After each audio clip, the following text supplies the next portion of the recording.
I died the way all great men die. Drunk, dumped, and hit over the head with a bottle in a bar fight I don't even remember starting. One second I'm mourning my ex-girlfriend with cheap beer. The next second the lights go out, and then I'm waking up in a wooden box on wheels with some old foreign man crying into my face. My whole skull was one giant bruise. The box hit a pothole and slammed my head into the wall, which was the universe's way of saying good morning. "Young master, you're awake. Are you all right?" Young master, sure. I jumped out of the carriage to get some air and walked straight into a medieval postcard. Dirt road, dead grass to the horizon, and a ring of armored soldiers on horses watching me like I was cargo, which, spoiler, I was. Who am I? Where am I? What am I doing? The three great questions of philosophy asked by every drunk man and every transmigrator in history. Then the memories hit me like a second bottle. The place was called Noah, a world with knights, mages, elves, dwarves, sea monsters, and an orc empire that crossed the mountains every few years to rob everyone like it was a subscription service.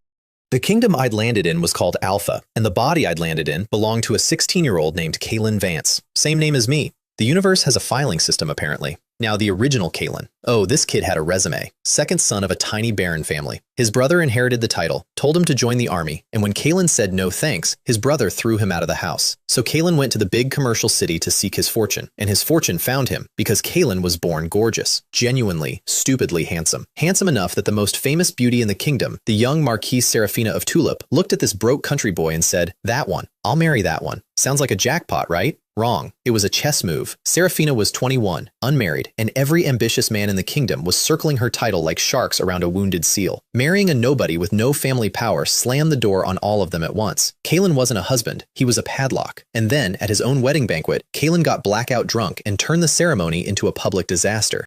Humiliated his brand new wife in front of half the aristocracy. Was it an accident? Was he set up? My money's on setup, and my money's on the bride herself, because look what happened next. Serafina granted her disgraced husband a barony, his own title, his own land, the dream of every second son in the kingdom. The land was on the northeastern frontier, on the front line of the Orc War, where the last several barons had all died. She didn't divorce him, she didn't kill him. She gift-wrapped him a death sentence with a title on the ribbon and mailed him to the border. If he died out there, it was his own fault for playing hero. Clean hands, elegant, my wife, everybody. The original Kalen understood all of this the moment he saw the map, fainted from sheer terror, and never really woke up again. Died in his sleep somewhere on the road. And that's when I moved in. Two men, one body, both of us killed by women and alcohol, brothers in arms. I hoped he was having a better transmigration than me, so there was my situation.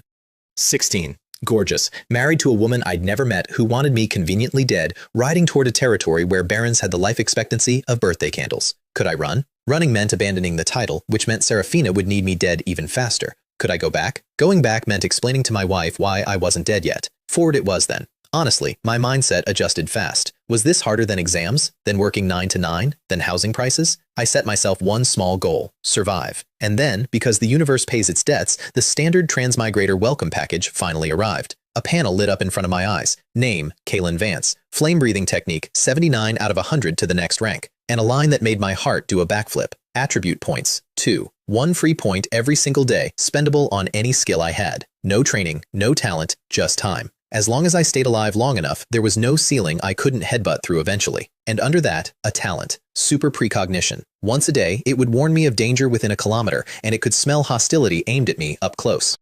The system had looked at my life, looked at my wife, and decided the first thing I needed wasn't a sword, it was a smoke detector. I laughed out loud like a lunatic. Old Barnaby, the crying old servant, patted my shoulder and told me not to worry, we'd write to Lady Serafina for help. Barnaby was the one thing the original Kalen actually owned. His mother left him this servant before she died. Barnaby raised him more than his father ever did, and when the whole world threw Kalen away, this old man packed a bag and followed him to a war zone. Everyone else on this trip was rented. Barnaby was family. I decided right then that whatever happened out here, this old man was going to die of old age in a warm bed, rich and insufferably smug about it. The smoke detector went off that same afternoon. 55 thieves in the bushes a kilometer ahead. One professional warrior among them. My escort was a night squad on loan from my wife's family, led by a captain named Gareth. And Gareth did not like me. Fair enough. Babysitting the Marquise's disgraced pretty boy husband on a suicide posting wasn't anyone's dream job.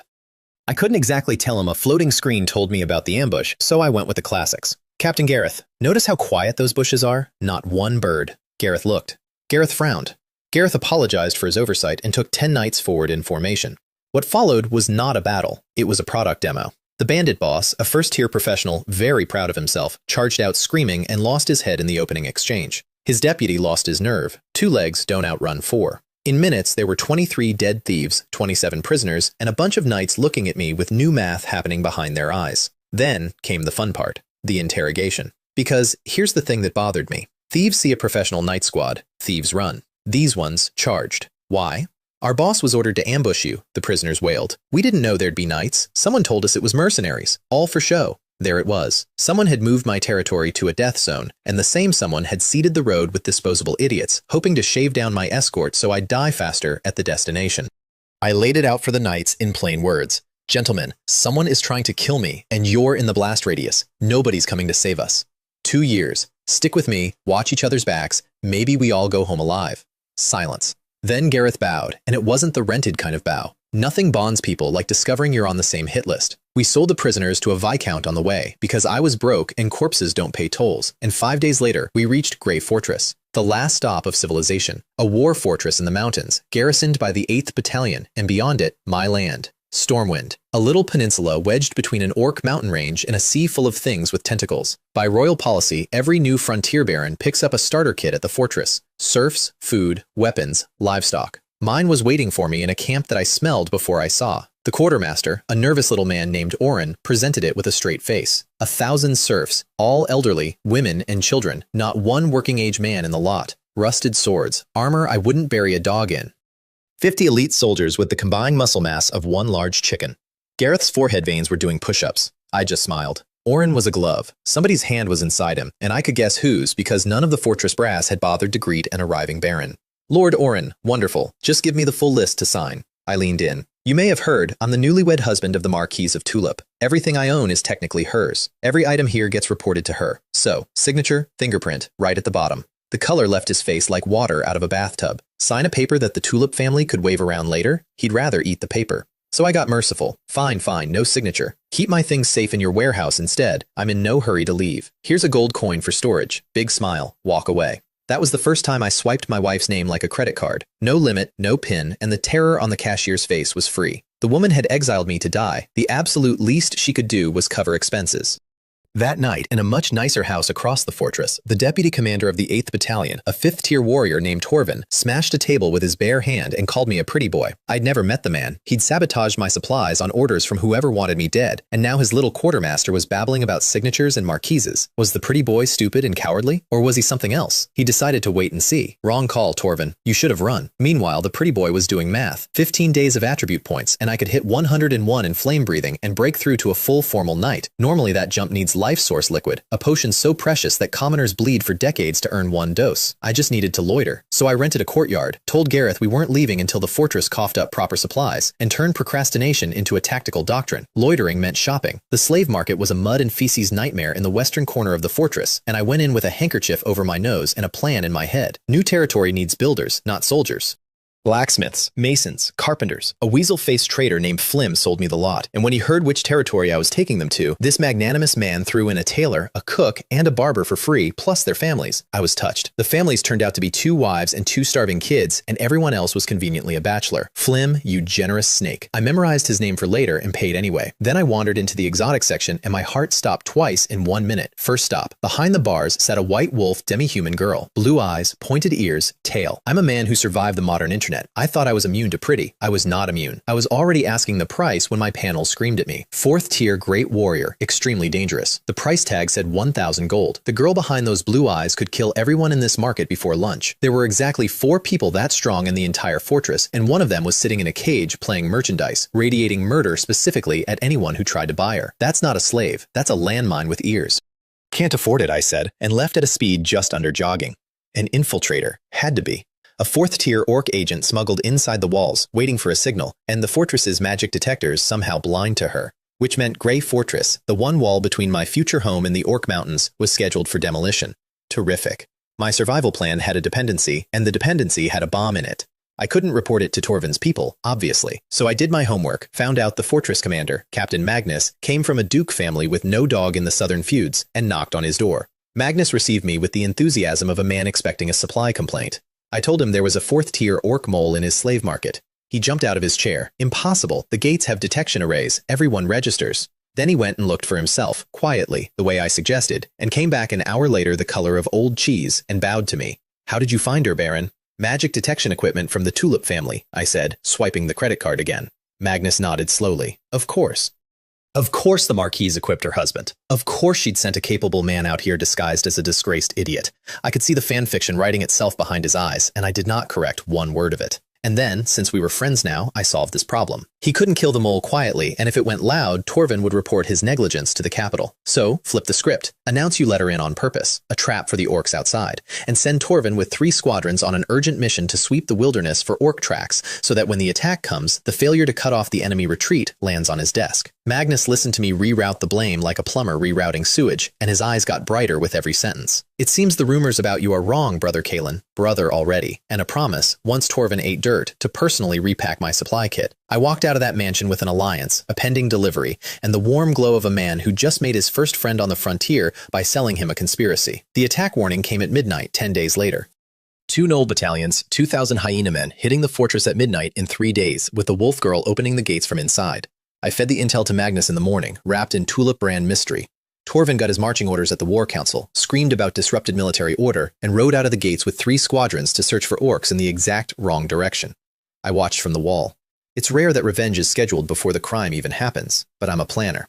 That same week, my panel quietly ticked past 101. I locked my door, dumped 19 points into flame breathing, and the technique poured itself into my body like someone uploading a lifetime of training into wet clay. Skin peeled and regrew. My heart drank in every scrap of energy and wrapped itself in something new. 1 hour. No life source liquid, no genius bloodline, no decade of drills. Formal night, first tier, in an hour, behind a locked door. There are geniuses who do this in 3 months and get statues. I did it before lunch and told no one. Which mattered because 3 days later the war started. Midnight. Shouting in the North District, then fire at the gate, then horns. The wolf girl had made her move, Magnus's people were on her, and 2,000 Noliums came out of the dark at the walls. I grabbed Gareth and the squad and picked the section of wall furthest from anything 5th tier, because heroism is a ladder and I was on the bottom rung, and we plugged into a company that was down to 70 men. Here's the thing nobody tells you about your first battle. Your body just does it. A knoll clawed over the parapet, first tier, glowing with excitement, and I put an arrow through its throat before my brain finished the sentence. It fell backward off the wall with a face like a cancelled birthday. And then a little ball of white light floated up off the corpse and sank into my chest. Energy essence, the panel's second currency. My precognition talent didn't level with training. It leveled by eating the souls of professionals I personally killed. 1 point for a first tier. And somewhere in the description, a line that said random new talents were waiting behind a paywall. So every professional on that battlefield stopped being a monster and started being a coin.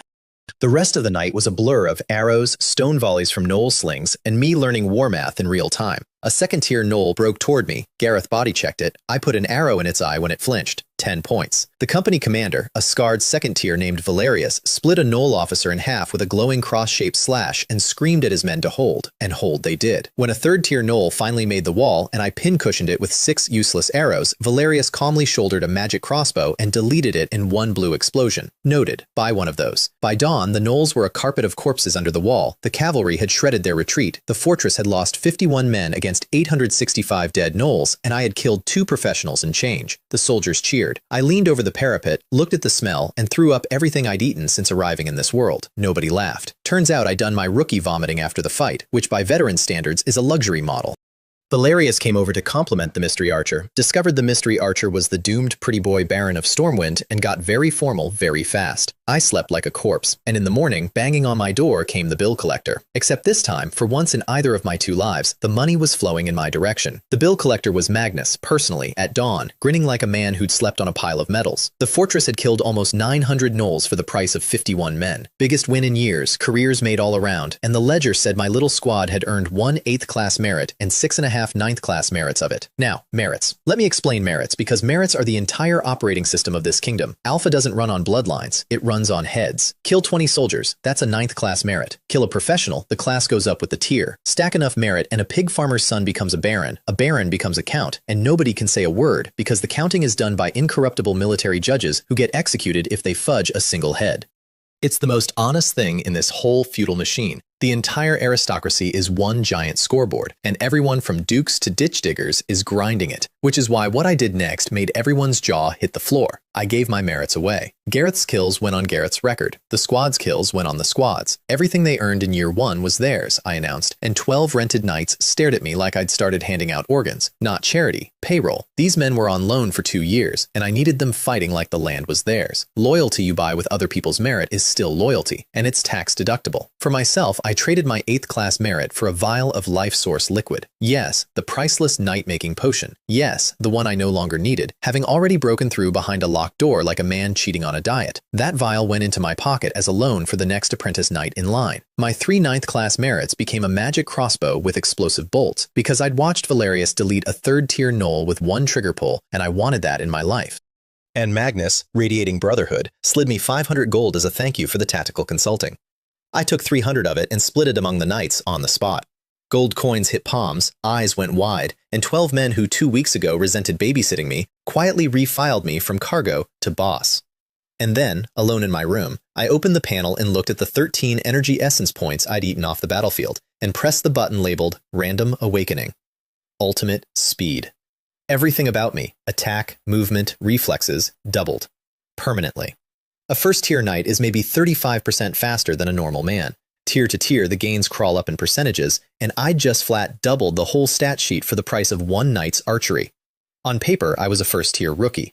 In practice, anything my tier that blinked at me was already dead, and anything 2 tiers up was in for the surprise of its life. The system had given me a smoke detector, then running shoes. I was starting to see a theme. The universe knew exactly what kind of hero I was going to be, and it wasn't the standing his ground kind. 2 days later, Magnus's warehouse coughed up my real starter kit, and the difference was insulting. 1,000 serfs, and this time 800 of them were young men with actual muscles. 400 tons of grain, war horses hidden among the nags, brand new armor straight from the military rack, and 50 genuine veterans, 10 of them honorably crippled, whom Magnus threw in as instructors because, quote, they were old comrades who deserved a way out. I stood in front of those 50 scarred men and made my first speech as a lord. Stormwind was dangerous, I said. I couldn't promise nobody would die. I could promise this. Any ordinary soldier who fell got 30 gold to his family, paid over 30 years. Any professional who fell, the territory would raise one of his children into a professional, free, guaranteed. Triple the kingdom's pension. 50 men hit one knee at the same time and swore themselves to me so loud the warehouse rang, cheap at the price. In a world where soldiers are ammunition, I just announced that mine were people, and word of that travels further than any banner. We rolled out the next morning, 1 baron, 1 wagon train, 1 very smug old servant. Barnaby hadn't stopped smiling since the good supplies appeared. And somewhere behind us, a certain deputy commander was marching 3 squadrons through empty wilderness, looking for orcs that had already been beaten, slowly realizing his career had been mugged in an alley. Except Torvin's luck was worse than that. On his pointless orc hunt, he stumbled into the actual fleeing gnoll survivors, took heavy casualties, and, in the middle of the mess, spotted a prize. The White Wolf Girl. The 4th-tier infiltrator had escaped the fortress purge, wounded, and Torvin wanted her alive, because a 4th-tier demi-human slave is the kind of gift that buys favor with important people. He was too torn up to chase her himself, so he sent his best hound, a 3rd-tier high knight named Rorik, carrying a 4th-tier enslavement ring. I knew none of this. What I knew was that at noon on day 2, my panel screamed. A 3rd-tier human knight and a 4th-tier white wolf demi-human, fighting, 1 kilometer ahead, closing fast. I got 1,000 serfs off the road and into the trees in 4 minutes flat. The new veterans, Corbin and Callan, executed like men who'd done 100 retreats. Then Gareth and I hid in the northern tree line and watched the show come to us. The wolf girl was losing. Whatever she'd survived since the fortress, it had emptied her tank. Rorik ran her down on the road right in front of us, knocked her flat, and clamped a metal ring around her neck. Then he saw our tracks. "Come out, I am Rorik, 3rd Squadron Captain of Grey Fortress." We came out. He looked at me, and I watched a nasty little smile crawl onto his face. Oh, the pretty boy Baron, Lord Torvin's headache, what luck. Then 50 elite soldiers stepped out of the southern trees behind me, and the smile died of natural causes. He decided to leave and report, fine by me, except, "You can go," I said, drawing my sword. "The demi-human stays." Look, a 4th-tier bodyguard, pre-colored, gift-wrapped on the road. My territory had orcs on one side and sea monsters on the other, and my strongest employee was 1st tier. I'd have fought a lot worse than Rorik for that ring. Rorik chose violence, which I respected, and then he showed us why 3rd tier is a different weight class. Gareth's whole squad charged in formation. Rorik sidestepped the entire charge, cut 2 apprentice knights out of their saddles with 1 swing, and when Gareth came around again, the man stomped the ground, and the ground sank. A spell. The knight was a mage too. Gareth's horse went down, Gareth went flying, and Rorik's sword was already up for the kill. My crossbow said otherwise. The explosive bolt caught his sword mid-swing and blasted him off his feet. He came up coughing blood and furious and made the last strategic decision of his life. He looked at me, unarmored little archer baron, decided I was the soft target, dodged my next bolt on pure third-tier reflex, and leaped at me grinning. Here's what he knew. I was an apprentice-tier pretty boy with a scary crossbow. Here's what he didn't know. I was a formal knight with doubled speed, and I'd been waiting for exactly this. He swung at where I was. I wasn't there. I was behind him, and my sword took his neck half off before his brain finished the word fast. He still almost gutted me on reflex because third tiers die like chainsaws, and Gareth's thrown sword finished it by punching through his forehead. Silence. Gareth staring at me. Me, gasping, trying to look like a man who does this weekly. My lord, you broke through. When? Recently. Also, I have a speed talent. Keep both quiet. Gareth took this with the expression of a man rapidly rewriting a biography. And then he did the sensible thing and looted the corpse. 1,000 gold. Enchanted armor. 3 combat techniques and a warrior breathing manual. And a magic bracelet. The bracelet was the controller for the ring on the wolf girl's neck. I put it on before anyone could say anything wise. The moment it clicked, I could feel her through it. Unconscious. Burning with hatred. And here was the strange part. The hatred wasn't for me. It pointed at the gnolls. Stronger than anything she felt for humans. She woke up 2 days later in my castle. By which time I finally had a castle. Stormwind. End of the road. End of the kingdom. End of the world as far as anyone respectable cared. A stone military fort on a hill. 1,000 meters of 12-meter wall. On a peninsula shaped like a fist sticking into a cold sea. The garrison caretakers were so happy to see their replacement arrive that they were packed and gone before lunch, declining my hospitality at a speed that told me everything about the neighborhood. The neighborhood. Northwest, in the mountains, a pack of 500 gale wolves, storm-fast monsters with a 7th-tier wolf king, the thing that had eaten the previous barons. South, in the sea, a tribe of Naga, snake people with professional-grade warriors and a bottomless supply of cannon fodder sea monsters. My predecessors had all tried to fight one or the other. The wolves ate some, the Naga drowned the rest, and the kingdom just kept mailing fresh barons like a subscription box. Between those two jaws, my new home. I'd been sent here to die quietly. Instead, I unpacked and I started building. Fast version of the first month, because you're not here for agricultural policy, and neither was I. Spring planting went in. The blacksmiths I'd bought started forging curved plows off my bad sketches and got promised citizenship for results, which turned 5 numb slaves into 5 caffeinated inventors overnight. Serfs were organized in tens, with shared punishment and shared rewards. I wrote hygiene rules for the army so aggressive that soldiers learned to fold bedding out of fear. Wages, pensions, a ladder from serf to citizen for anyone who earned merit. 200 people became soldiers, 800 became farmers, with, for the first time in their lives, a lord who fed them properly and a reason to care. You could watch the dead eyes switch back on, village by village, cheapest magic in the world. And the wolf girl woke up. The ring did its ugly work, and she called me master with empty obedience, and I hated it a little even as I used it. Her name was Lyra, daughter of the White Wolf tribe's chief. Her story came out flat, like a report. Gale wolves drove her tribe off their land. Then 3 lost gnoll battalions stumbled out of a magic mist, seized the tribe, killed her father, and used her people as hostages to force her to infiltrate Grey Fortress for them. So the Fortress Mole, the terrifying 4th-tier assassin, was a girl doing a hostage job for the monsters that murdered her family. And 2 of those gnoll battalions were now dead at Grey Fortress, and the 3rd was squatting in her tribe's home playing Bandit King. Eternal peace is going to be tricky for your father, I didn't say, since his killers are currently my neighbors. Some things you don't say out loud. What I said was that she should eat, heal, and stay close. The gnolls could wait, they weren't going anywhere, and neither was the debt. Day 15. Spring planting done, and Corbin sent a runner from the South Beach. The Naga were coming ashore. I marched out with everything green I had and got my first look at my own army in a real line. It wasn't pretty. Half of them were serfs with 2 weeks of training, stabbing at sea monsters with the coordination of a wedding buffet. So I did something I'd only ever read about. I took command myself, stacked shields in front, spears behind, and called the rhythm. 1. Kill. 2. Thrust. Rank 2 steps into rank 1's gap. Again. And it worked. Gods help me, it worked like a machine. The sea monsters were small, stone-armed cannon fodder, and the wall of synchronized spear points turned them into chum on a schedule. Corbin and Thane stood there watching their pretty boy lord conduct a massacre like an orchestra, wearing identical expressions of career reassessment. The Naga professionals hung back, herding their fodder at us, waiting to pounce. So I introduced them to my other new hobby. A first-tier Naga stepped into my range and took an arrow through the face at 100 meters. White light number 1, straight into my chest. A second tier blocked my next arrow with a club, felt very clever, and caught the third in the throat. 10 more points. The remaining professionals flattened themselves into the surf, suddenly allergic to standing. Then Gareth galloped in from the Northwest Patrol with the worst sentence available. Gale wolves. 20, 30 of them, a 5th tier at the front, headed our way. Wolves from the mountains and Naga from the sea on the same day. Both flavors of my predecessor's death, arriving together like a buy-one-get-one funeral. I looked at my 2-week army, did the honest math, and called the only play there was. Everyone inside. Bar the gates. Let the 12-meter walls earn their keep. The Naga surged up to the castle, threw rocks at it for 10 minutes with the enthusiasm of tourists, and then did something odd. They packed up and slithered north, around us, toward the valley. Toward my farmland, I assumed, and my heart pre-broke on behalf of the seedlings. An hour later, wolf howls from the valley, then Naga screams. I got to the north wall in time for the best show ever staged in Stormwind. The wolves and the Naga had walked into each other, and neither species had ever heard of de-escalation. By the time the running battle rolled back past my walls to the beach, the sea people were fleeing for the water with a 5th-tier Naga rearguard, and the wolves, mad, glorious idiots, chased them into the surf. It was mutual extinction with commentary.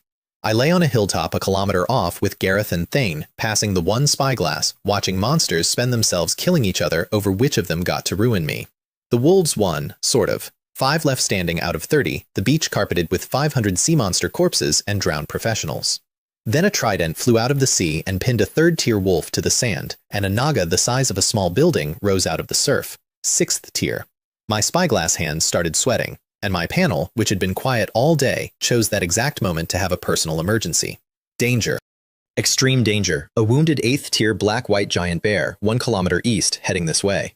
8th tier. There were maybe a handful of 8th-tier beings in this entire kingdom, and one of them was walking toward my picnic. I hissed at Gareth and Thane to become part of the ground. The thing passed our hill without a glance, arrived at the beach, and beat the 5 surviving gale wolves to death with roughly the effort of a man closing cabinets. The 6th-tier Naga took one look and chose the ocean. The bear roared at the sea, and the sea emptied. Then it turned around and looked directly at our bush. We ran. Obviously we ran, in 3 directions, on the theory that it could only eat one of us. It tilted its head, thought about it, and landed on me like a falling house. My horse folded. I'm lying under a paw the size of a door, updating my will, and a voice speaks directly inside my skull. Young, male, deeply unimpressed. Human boy, relax. If I wanted you dead, you'd be dead. The monster could talk. Mind to mind, which was supposed to be 9th-tier stuff, out of an 8th-tier bear.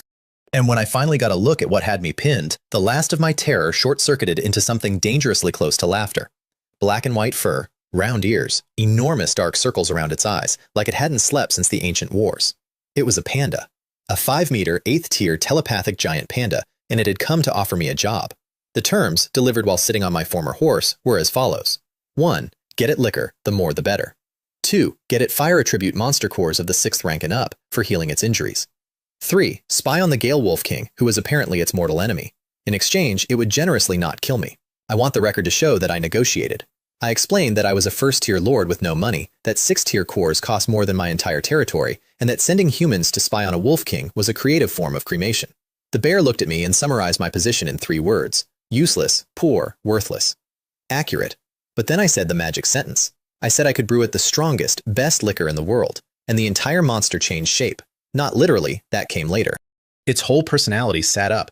When was the liquor? How much liquor? Why was the liquor not already here? Because here's what I knew that it didn't. This world stops at weak beer and fruit wine. Nobody here has ever distilled anything. An 8th-tier apex predator with a drinking hobby had spent its whole life sipping orc-made juice, and I was the only creature on this continent holding the recipe for hard alcohol.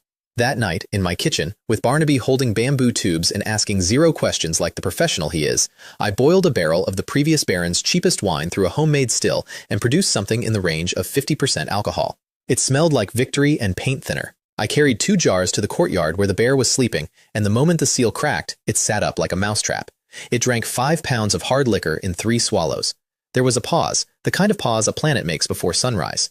Then, in my skull, at full volume, I've never had anything this good. You work for me now. No one will dare bully you.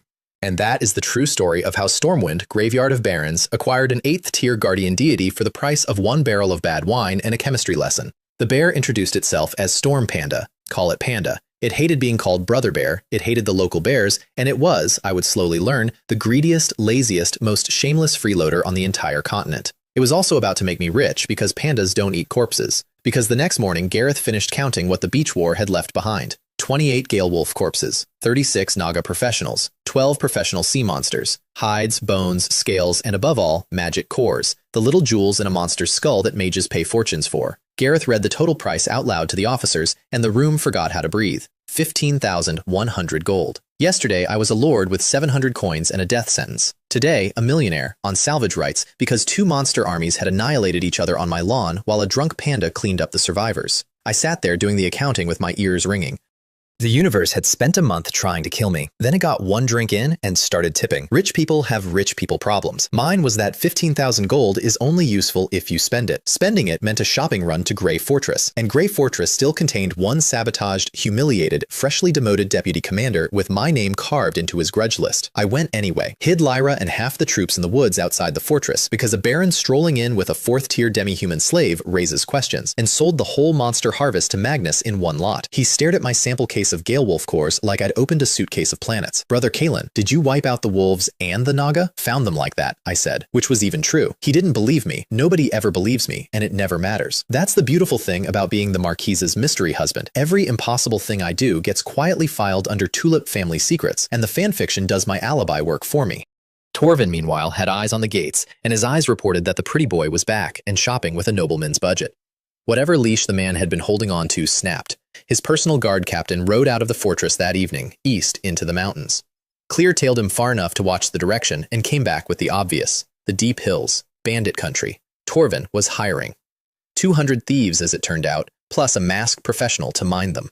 They set their ambush on my road home, and I have to be honest, there is something almost cozy about being ambushed when you have a danger radar. You get time to plan. You get to pick the ground. You get to feel, briefly, like the villain.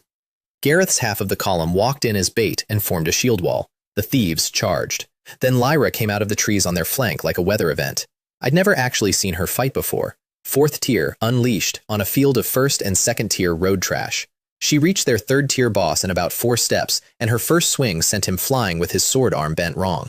The masked man, some 2nd-tier flunky in black, started screaming orders and took my arrow through the throat mid-sentence. Never got to hear the end of that command. The whole ambush collapsed into a domino wave of thieves throwing weapons down, and the 3rd-tier boss, sprinting for the trees, learned that you don't outrun a wolf. Lyra took his hand off, I put an arrow in him, and 100 energy essence points sailed into my chest like a paycheck with wings. 100. 3rd tiers pay 100, and at 101, my precognition talent leveled up. Twice a day now, 2 kilometers, plus the hostility radar. I stood on a corpse-littered road doing compound interest math on murder, and if that sentence bothers you, welcome to Alpha, you'll adjust. The interrogation gave up a bonus prize. The bandits kept a mountain stronghold with 600 captive serfs, 600 farmers, stolen from starving villages, growing food for parasites. My territory was starving for hands. You see where this is going. But before I could even enjoy planning the raid, my panel cut in with a new tone. Not the usual warning, something colder.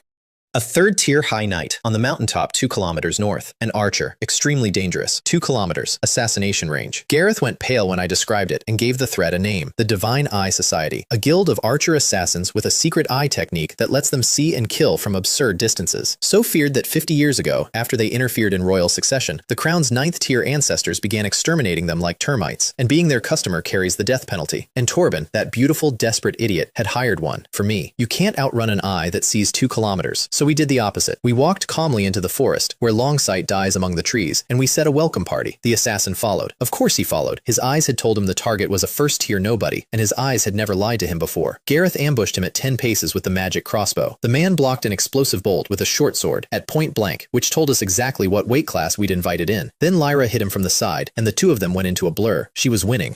Slowly, carefully, 4th tier grinding down 3rd, and then the assassin's eyes turned red, and Lyra just stopped, mid-swing, frozen, like someone had unplugged her. His blade went for her throat, rang off the slave collar under her clothes, and opened her chest instead of her artery. That collar, the ugly thing I'd been vaguely ashamed of, bought her the half-second that kept her alive. Whatever that red glare was, it ate minds at eye contact. He turned it on me next, coming through the trees like a rock slide, betting everything on butchering the weak little baron before his escorts could react. I keep being sold to people as the weak little baron. Someday I should thank the rumor mill. I hit my double speed, we passed each other once, and his head came off on the second exchange. The white light that rose off him was thick as cream, another 100 essence. Straight into the speed talent this time. Triple speed on a 1st-tier body is not an upgrade, it's a category error. 3rd-tier knights move at maybe 1.5 times my old crawl. I now moved 3 times faster than that baseline.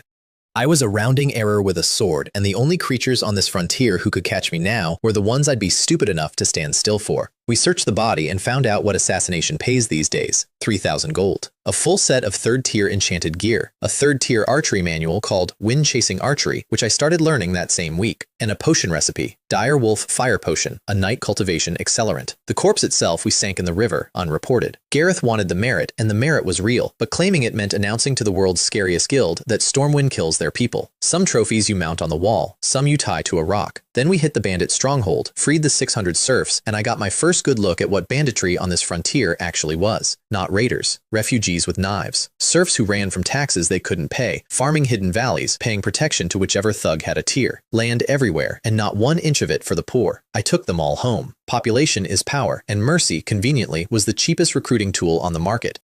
And in that column of freed serfs, one man asked to see me. Dark-skinned, middle-aged, calm in a way slaves aren't. He claimed to be a merchant, from a kingdom I'd never heard of, on the far side of an ocean nobody crosses. His name was Caleb Thorne, and his story was insane in the specific way that true stories are. A maritime trader from the southern continent, tens of thousands of kilometers away, where magic is science and warriors are the budget option. His trading ship, crewed with 7th and 6th tier guardians, hit a disaster at sea, drifted for 3 years, and finally got within sight of my coast, where something found them. An 8th tier sea dragon. It killed the ship, the crew, everyone. Caleb, a 2nd tier potion master who had never learned a single combat spell because fighting was for poor people, survived by hiding in the hold and floating ashore on wreckage, where bandits scooped him up as a farm slave. A potion master, a mage, an educated southern professional, washed onto my beach like driftwood.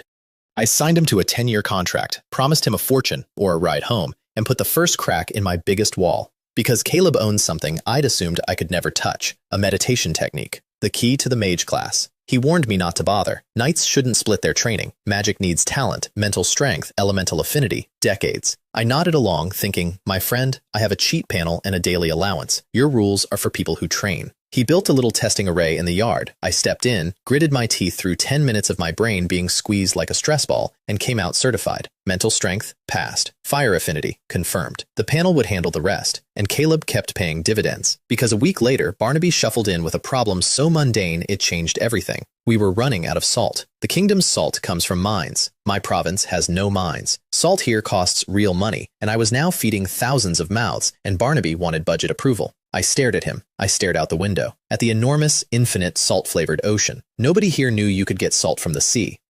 I'm not exaggerating. The concept did not exist. I dragged Barnaby to the beach with an iron pot that same afternoon, boiled seawater like a maniac, and scraped out a crust of grubby crystals. Barnaby tasted it and nearly sat down in the surf. Coarse salt. From water. His young master had just turned the ocean into money. It took Caleb's chemistry to get it white and clean, limestone filters and temperature control, and things my high school memories only half delivered. But within a month, Stormwind had a saltworks, a monopoly, and an income stream with no bottom. Between hard liquor and sea salt, I now owned the 2 most addictive substances on the frontier. Every lord in history armed his territory. I seasoned mine. I was still congratulating myself when the ogres came. 11 of them, down from the mountains, 3rd and 4th tier walking appetites, each one a demolition crew with a bone club. We ambushed them in a valley with everything I had, and we won, and the ledger says it was a clean victory. 1 4th tier, killed by Lyra and my ballista bow working in concert, 120 essence banked, hides and organs worth 1,000 gold.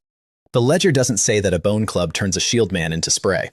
3 of my soldiers died. 2 elite veterans, Bryn and Larkin, family men from Grey Fortress, and a surf recruit named Alden, who had signed up because soldiers eat first, and who stood his ground in rank 2 when the monsters came, because that's what the man next to him was doing. I knelt by them while they were still breathing, and I heard my own voice make promises with no jokes in it at all. That their families would want for nothing. That their children would have first claim on everything this land ever became. And to Alden, who had no family, no name worth recording, nothing but the mud he'd been born into, I gave the valley. Alden Valley, from that day. A cemetery for every soldier of Stormwind, and above it, in time, a hall of heroes, where the territory would keep their names and honor them for as long as it stood. They all 3 smiled at something, and died. The whole army knelt without an order. I hadn't planned any of it. It just came out, watching 3 men leave, that if this place was going to ask people to die for it, then this place was going to remember them louder than any kingdom ever bothered to. Caleb stood off to the side, watching me like I was some exotic animal, muttering that no proper noble wastes resources on the dead. He's right, they don't. Write that on the grave of every proper noble's territory, and then come look at mine. I planted the first stone of the hall myself, then I went back to work, because grief is a luxury item and the frontier runs on a budget. The work kept paying. On the march home, Caleb suddenly bolted off the road and started hugging saplings. Arrow trees, he announced, giddy.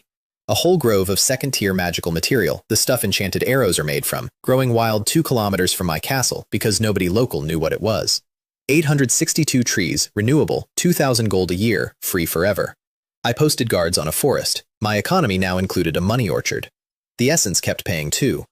I cracked the lava meditation basics in a week of panel-assisted cramming, officially a magic apprentice, and stole Rorik's little ground-sinking spell from my own toolbox. Then Caleb cooked his first batch of direwolf fire potion. I drank night steroids for 4 days straight, and my flame breathing crawled up faster than any genius in the kingdom's history would believe. Knight by day, mage student by night, archer in between. The panel didn't care about lanes. Why should I? And then the ocean exploded. We'd gone west to the river mouth, hunting for Caleb's lost staff and a water-growing potion herb, and instead found the sea boiling red. Whales and sharks, hundreds of them, monster grade, 2nd to 4th tier, tearing each other apart in the shallows over something on the seabed. And above the froth, breaching like cathedrals, 7th tier titans on both sides. We lay in the tree line for a day and a night, glued to the spyglass, patient as vultures, while 2 nations of sea monsters beat each other bankrupt over a treasure none of us could see. When the water finally went still, the surface was an open-air butcher shop.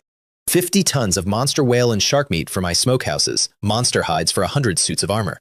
Except every skull we pulled up had already been bitten open and emptied. Someone's side had collected every single magic core before leaving. Tidy monsters. Infuriating. And 1 survivor. A baby narwhal, 2 meters, gashed with bite marks, dying in the pink foam. Caleb lost his mind over it. Narwhals grow into 5th tier living warships, he said. Bond it now. He tried for 2 hours, mind to mind, offering the little thing paradise. It told him to get lost. It was waiting for its parents, and when they came back, they beat him up. So I gave it a try, and I want to be clear that I am not proud of my negotiation style. I introduced myself into its little dream space, and it threatened me with its parents again, and something about being lectured by a dying baby fish snapped my patience in half. Fine, I said. I happen to need a whaleskin cushion. Yours looks about right. I'll take your eyes for marbles and make soup with the rest, and I live on land, kid. Where exactly are your parents going to look for me? The baby narwhal burst into tears and surrendered unconditionally. The moment the mind brand settled, I switched straight back to nice. Named him Little Coon. Promised him medicine, fish, and a safe bay. He thanked me, sobbing, with the total amnesia of the very young, and Caleb congratulated me on my incredible natural rapport with magical beasts. We hit it off, I explained. Great kid. Somewhere in the deep, the thing that had emptied those skulls was still swimming. And in my new bay, a baby war machine started growing up under my flag, on my fish, faster than any narwhal was supposed to grow. I should have wondered about that. I had other bills coming due first. The bills, as usual, arrived disguised as good news. Gareth had been exploring the bay while I played whale therapist, and he came back from the biggest island talking so fast he skipped ranks. Iron. Exposed iron ore, covering the whole south face of the island, and when Caleb went out to check, he came back with an even better word. Medium-sized deposit, high grade, probably just the tip of a monster vein running under the seabed, an iron mine. In a world where every sword, plow, and nail is wealth, I had a private island made of weapons, a day's row from my castle. I stood on that rock watching the gulls and doing arithmetic until my face hurt. 300 serfs and a guard rotation went out within the week. The blacksmith quarter got a new furnace design off my half-remembered sketches, bellows and all, and the smiths looked at the blueprints the way monks look at scripture. Also, we caught fire-tailed ducks, magic ducks with flame-colored feathers that rich women pay silver for, delicious, now breeding in my yard. I mention this only because Stormwind's asset list was starting to read like a fever dream. Salt, liquor, arrow trees, Iron Island, war ducks. The frontier keeps throwing money at anyone too stubborn to die on schedule. Then the pigmen robbed me, and I got my first taste of frontier tax collection in the other direction. Gareth was hauling a fresh batch of skilled slaves home from the fortress, when 300 pig-headed orcs boiled out of the hills and snatched the whole purchase. He tracked them instead of dying heroically, which is why I promote that man, and sent word home. I marched out with 3 companies, caught the pigmen in the Grey Mountains fat and slow with loot, and gave my green troops the finest gift a commander can give. A textbook ambush against a stupid enemy. Trap pit in front, archers behind. Shield wall on the road, Lyra standing quietly in the trees with instructions to cripple the 3rd-tier chief, and me on overwatch, deleting anything with rank insignia. The pigmen walked in, the valley folded shut, and the survivors ran straight into Clear's pit like it was scheduled. 206 dead, 71 captured, my slaves recovered, and the essence bar up another 100 and change. War on this frontier was becoming my most profitable industry, and I say that as a man who owns a money orchard. The real treasure came stumbling out of the wreckage on 2 legs, though. Among the 300 serfs the pigmen had been herding home as groceries, there were bandits. Bandits who had spent the whole battle shielding the serfs with their own bodies. Thieves who guard the merchandise. I had to hear that story. Their names were Kale and Brennan, elite squad leaders from Grey Fortress's old 3rd Company, and the story was Rorik. The same Rorik whose head I'd taken on the road. He'd framed their whole unit, driven their honest captain into the hills, and hunted them with a third-tier thug. The same third-tier thug Lyra had disarmed at my ambush. The frontier is a small, ugly neighborhood. Their captain had died fighting the pigmen. Out of the old company, 2 men were left. Rorik is dead, I told them. Torvin's finished too. I checked both boxes personally. Want a job? They knelt in the mud. And that's how my personal guard got its captain and vice-captain. 2 men who'd learned the hard way exactly what loyalty was worth in everyone else's army, and priced mine accordingly. Home again, and the panel had been counting my sleepless nights, because flame breathing finally maxed its first tier. I fed it the breakthrough point, 2nd tier intermediate night, and then the screen did something new. Panel upgrade, 10 attribute points a day, and a fresh function glowing there like a gift tag. Skills of the same type can now be fused, 10 points a day. My daily allowance had gone up tenfold, and skills could merge. I slammed my 2 archery techniques together on the spot, and watched them melt into one deeper art with its ceiling raised. So that was the game. Collect cheap techniques like bottle caps, fuse them into masterpieces. Somewhere out there, sword saints were meditating under waterfalls for one insight, and I was over here doing arts and crafts with murder. I tested the new me against Lyra in the yard. Full disclosure, she still beat me. 4th tier is 4th tier, and she took my sword away with the bored efficiency of a mother confiscating a toy. But between the doubled speed and my freshly fused triple slash, her assessment changed shape. Any 3rd tier knight, head on. Any 3rd tier warrior, dead. Her exact words, delivered flat, followed by a critique of my footwork that lasted longer than the sparring. Then I spent 100 essence on the mystery box, and the box coughed up talent number 3. Absolute defense. Double everything. Physical, aura, magical. An upgrade later, triple. Speed, sight, armor. The panel was building me limb by limb, like it had a blueprint of every way this world kills people and was checking boxes.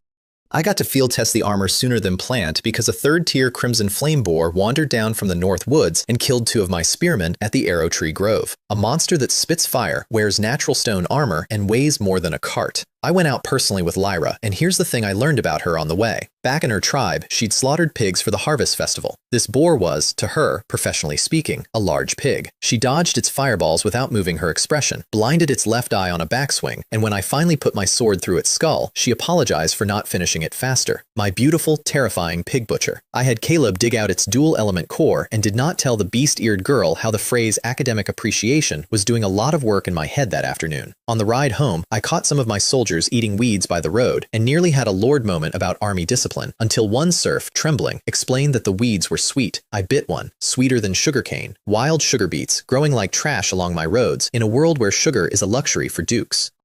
I stood there with a weed in my mouth, doing the arithmetic again. Salt monthly, liquor monopoly, and now sugar.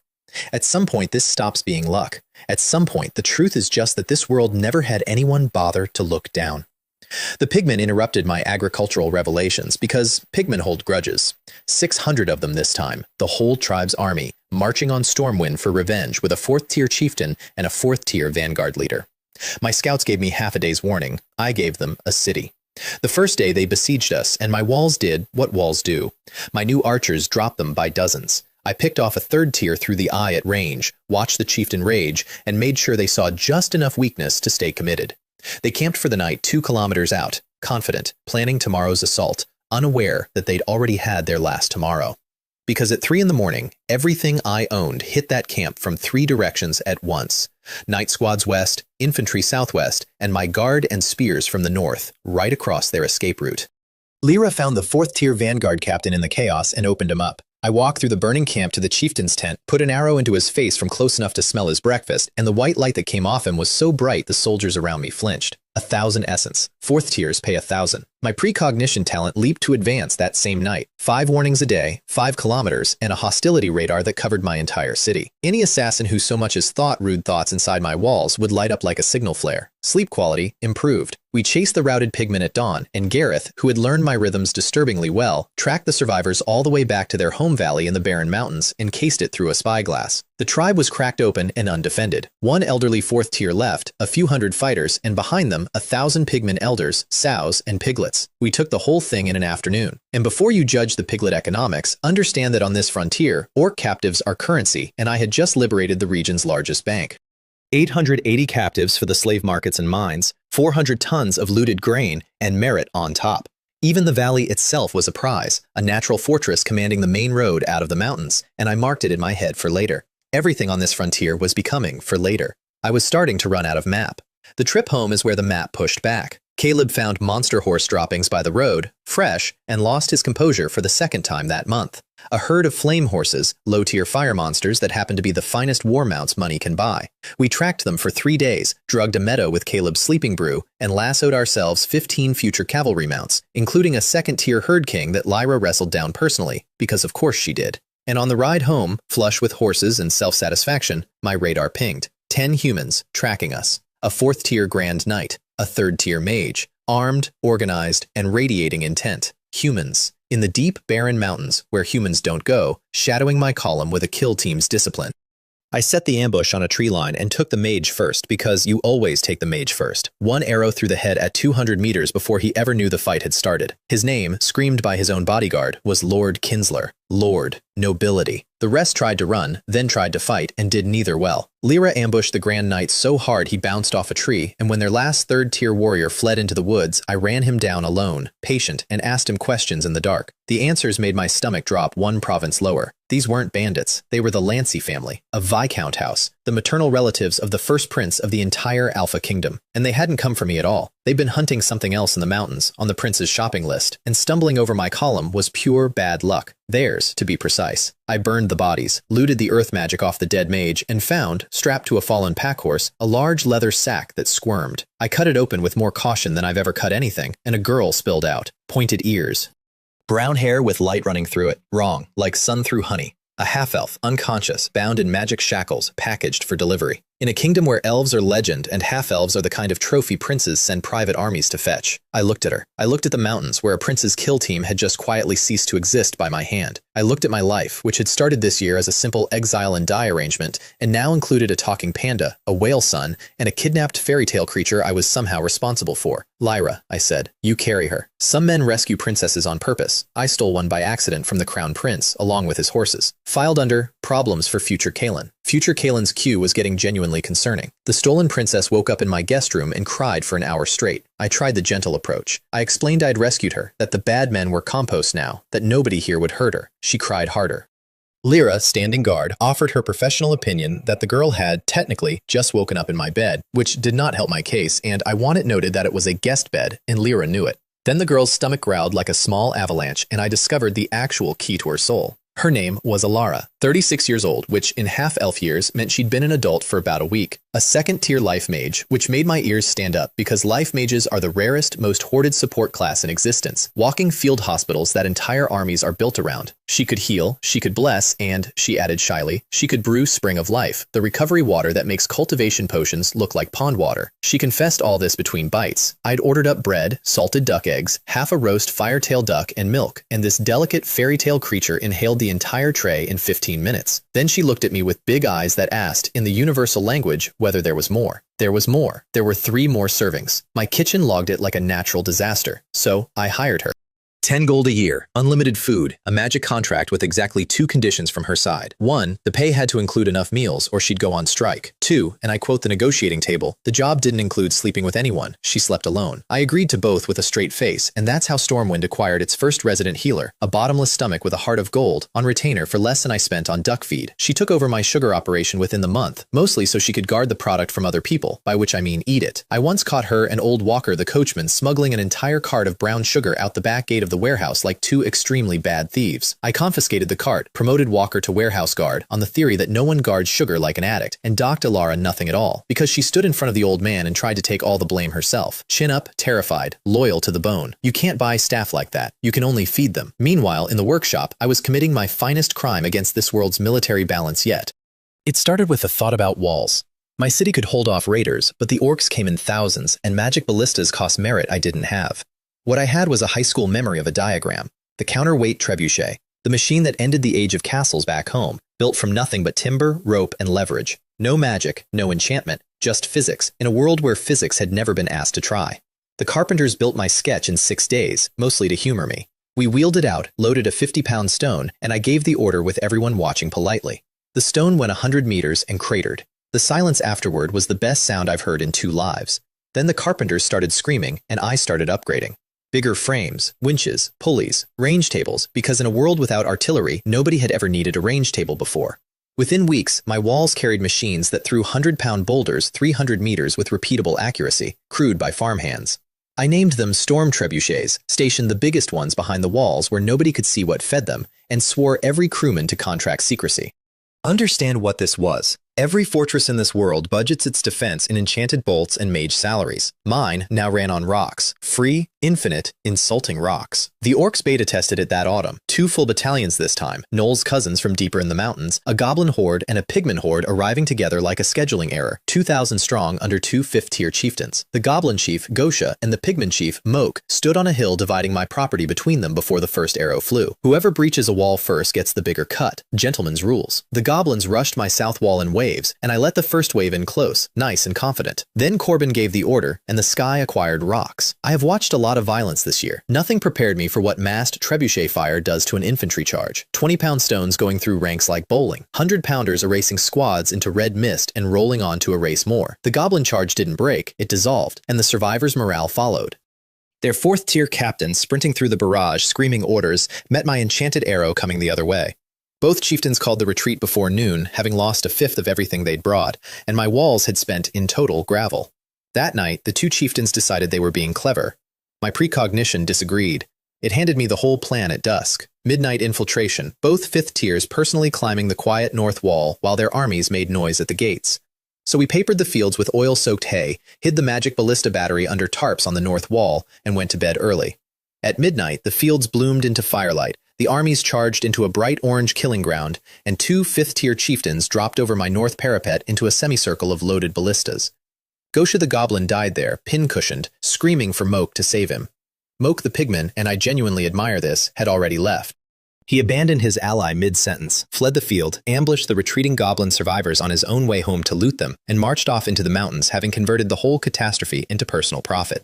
I stood on my wall at dawn watching his dust trail with something like professional respect. That pig had a future. That pig was, though neither of us knew it yet, going to be a recurring character. The butcher's bill came to 15 dead on my side against 600 orcs, a stack of merit, and one uncomfortable realization. The trebuchets had smashed so many orc skulls that a chunk of the merit was uncollectible. The kingdom counts heads. My machines made applesauce. War crime accounting problems. Truly, the frontier matures a man. Winter was for deals. Magnus brokered me into his backing family, the Lincolns, and I walked out of that negotiation with cultivation potion recipes in exchange for merit, plus standing contracts. Stormwind spirits and brown sugar, flowing east under the Lincoln seal, gold flowing back. My little exile colony now had trade relationships with the Duke. Seraphina's credit card, meanwhile, sat unused in my pocket. I was starting to earn my own credit line. That felt better than it should have. And then Alara examined Little Coon after his first breakthrough, and the temperature of my life dropped 10 degrees. There was dragon power inside my whale son, not a trace, a core, a dragon ball, sealed in his body by his whale king father. And dragon balls, Alara explained with her ears flat, are made by exactly one kind of creature, 9th tier holy dragons. We pieced it together with Caleb, and the picture was worse than the parts. The 8th tier sea dragon that killed Caleb's ship wasn't an 8th tier sea dragon. It was a 9th tier holy dragon at the peak of its power, wounded and furious after failing its ascension to legendary rank. The whale war on my coast had been that dragon's treasure being stolen. The treasure was currently swimming in my bay, calling me boss, growing at a speed that suddenly made perfect, horrifying sense. Somewhere out in the deep ocean was a fallen god who had misplaced its retirement plan, and the plan was my son. We hushed it up, warded the bay, and I added one more entry to future Kalen's queue, in capital letters this time. Meanwhile, in the capital, past and future problems were holding a merger. I learned the details later, but they matter here. My darling wife Seraphina arrived at court, where the first prince, Caius, personally came courting her support, all silk manners and hungry eyes. She stonewalled him so smoothly he left with a smile and slapped his maid bloody in the carriage. That's our prince. And down the chain from him, my old friend Torvin, hiding in the capital's shadow, freshly disowned in public and secretly retained in private, was handed a purse and an errand. Hire the Divine Eye Society again. A proper one this time. A 5th-tier magister. An archmage-class assassin, for a baron who officially ranked somewhere below interesting. Overkill so absurd it was almost flattering. The warning reached me from the least expected direction. A letter, sealed with the tulip crest, in my wife's own information network's hand. Torvin, Divine Eye Society, the first prince behind both. Be careful, husband. I read it 3 times. She'd exiled me with one hand and was now guarding my back with the other. From the far side of the kingdom, without a word of explanation. Married life. I burned the letter and started building a killing box, because whatever chess game my wife was playing, I intended to still be on the board for it. 5 days, said my precognition. A 5th-rank magister would enter my city in 5 days. Here's the problem with assassinating me in my own city. My hostility radar covers all of it. And here's the problem with being a mage. All your power lives in your tools and your casting time. So I didn't build a battlefield, I built a hygiene checkpoint. Ever since the pigman prisoners arrived, my gates ran mandatory decontamination. everyone entering stripped, washed in lime, and got their clothes boiled. Locals were used to it, so when a nondescript laborer shuffled in with an ore convoy 5 days later, radiating one thin thread of malice only I could taste, nobody around him blinked as the guards waved the whole line toward the little wooden disinfection cabins. He grumbled like everyone grumbled. He went in, he handed his clothes out. And the moment the fifth-rank magister of the Divine Eye Society stood naked in a wooden box, separated from every staff, ring, and scroll he owned, my whole ambush fired at once. 2 piercing bolts through the cabin walls. His arm came off. He came out screaming into a horseshoe of 13 loaded magic crossbows, and it still took everything. The man had an innate speed spell, no incantation, thought fast. He dodged volley after volley, half-naked and one-armed, shedding explosive bolts like rain, until my hidden 5th-tier ballista, saved all year for exactly this moment, spoke once and threw him into a wall. Lyra's short sword did the rest. He looked at her blade in his chest and said, almost politely, "So Elias was you people too?" "Wrong Elias, friend." Then my arrow closed the account, and the white light that rose off a 5th-tier soul hit me like a heat wave. 10,000 essence. And loot that reset my whole understanding of wealthy, because Alara, poking through the corpse's effects with zero shame, found a ring with a storage space inside, 2 cubic meters of it, and inside that, a mage's entire traveling estate, 12,000 gold, a 4th-tier staff, spell libraries, wind cores, magic crystals, potions. I gave Alara the ring, out loud, casually, "It's yours." She glowed like a small sun, and I spent the next hour dying inside because I hadn't actually meant to say it, and every man in history who has watched a beautiful girl walk off with his dream item while thanking him sweetly knows the exact shape of my smile. But the crystal made up for it. In the mage's kit was a milky testing sphere, the professional tool for measuring elemental affinity. Caleb squeezed it and got a respectable red glow. Elara squeezed it and nearly blinded us with green. Then I squeezed it. 10 colors came out. Earth, water, fire, wind, lightning, ice, metal, life, dark, light. All of them faint, all of them present. Caleb stared at the rainbow, then at me, and said there might not be another human on the continent with all 10. Genius mages pray for one strong affinity. I had 10 weak ones, which for a normal person means 10 dead ends. I am not a normal person. I have a panel that doesn't care about talent, only about basics. 10 affinities didn't mean 10 dead ends. It meant 10 doors, and I owned a crowbar. Somewhere down the line, this world was going to meet a knight archer alchemist who cast every element that exists, and I was going to enjoy the faces enormously. One more thing came out of that ring. A map, hand-marked deep in the barren mountains, circling a foggy valley that made Lyra go very still when she saw it. Her tribe's refuge, the place the gnolls now squatted. Why did a Divine Eye assassin carry a map to a hidden valley at the edge of the world? No answer. Filed, with everything else, under later. Later was becoming a full-time job.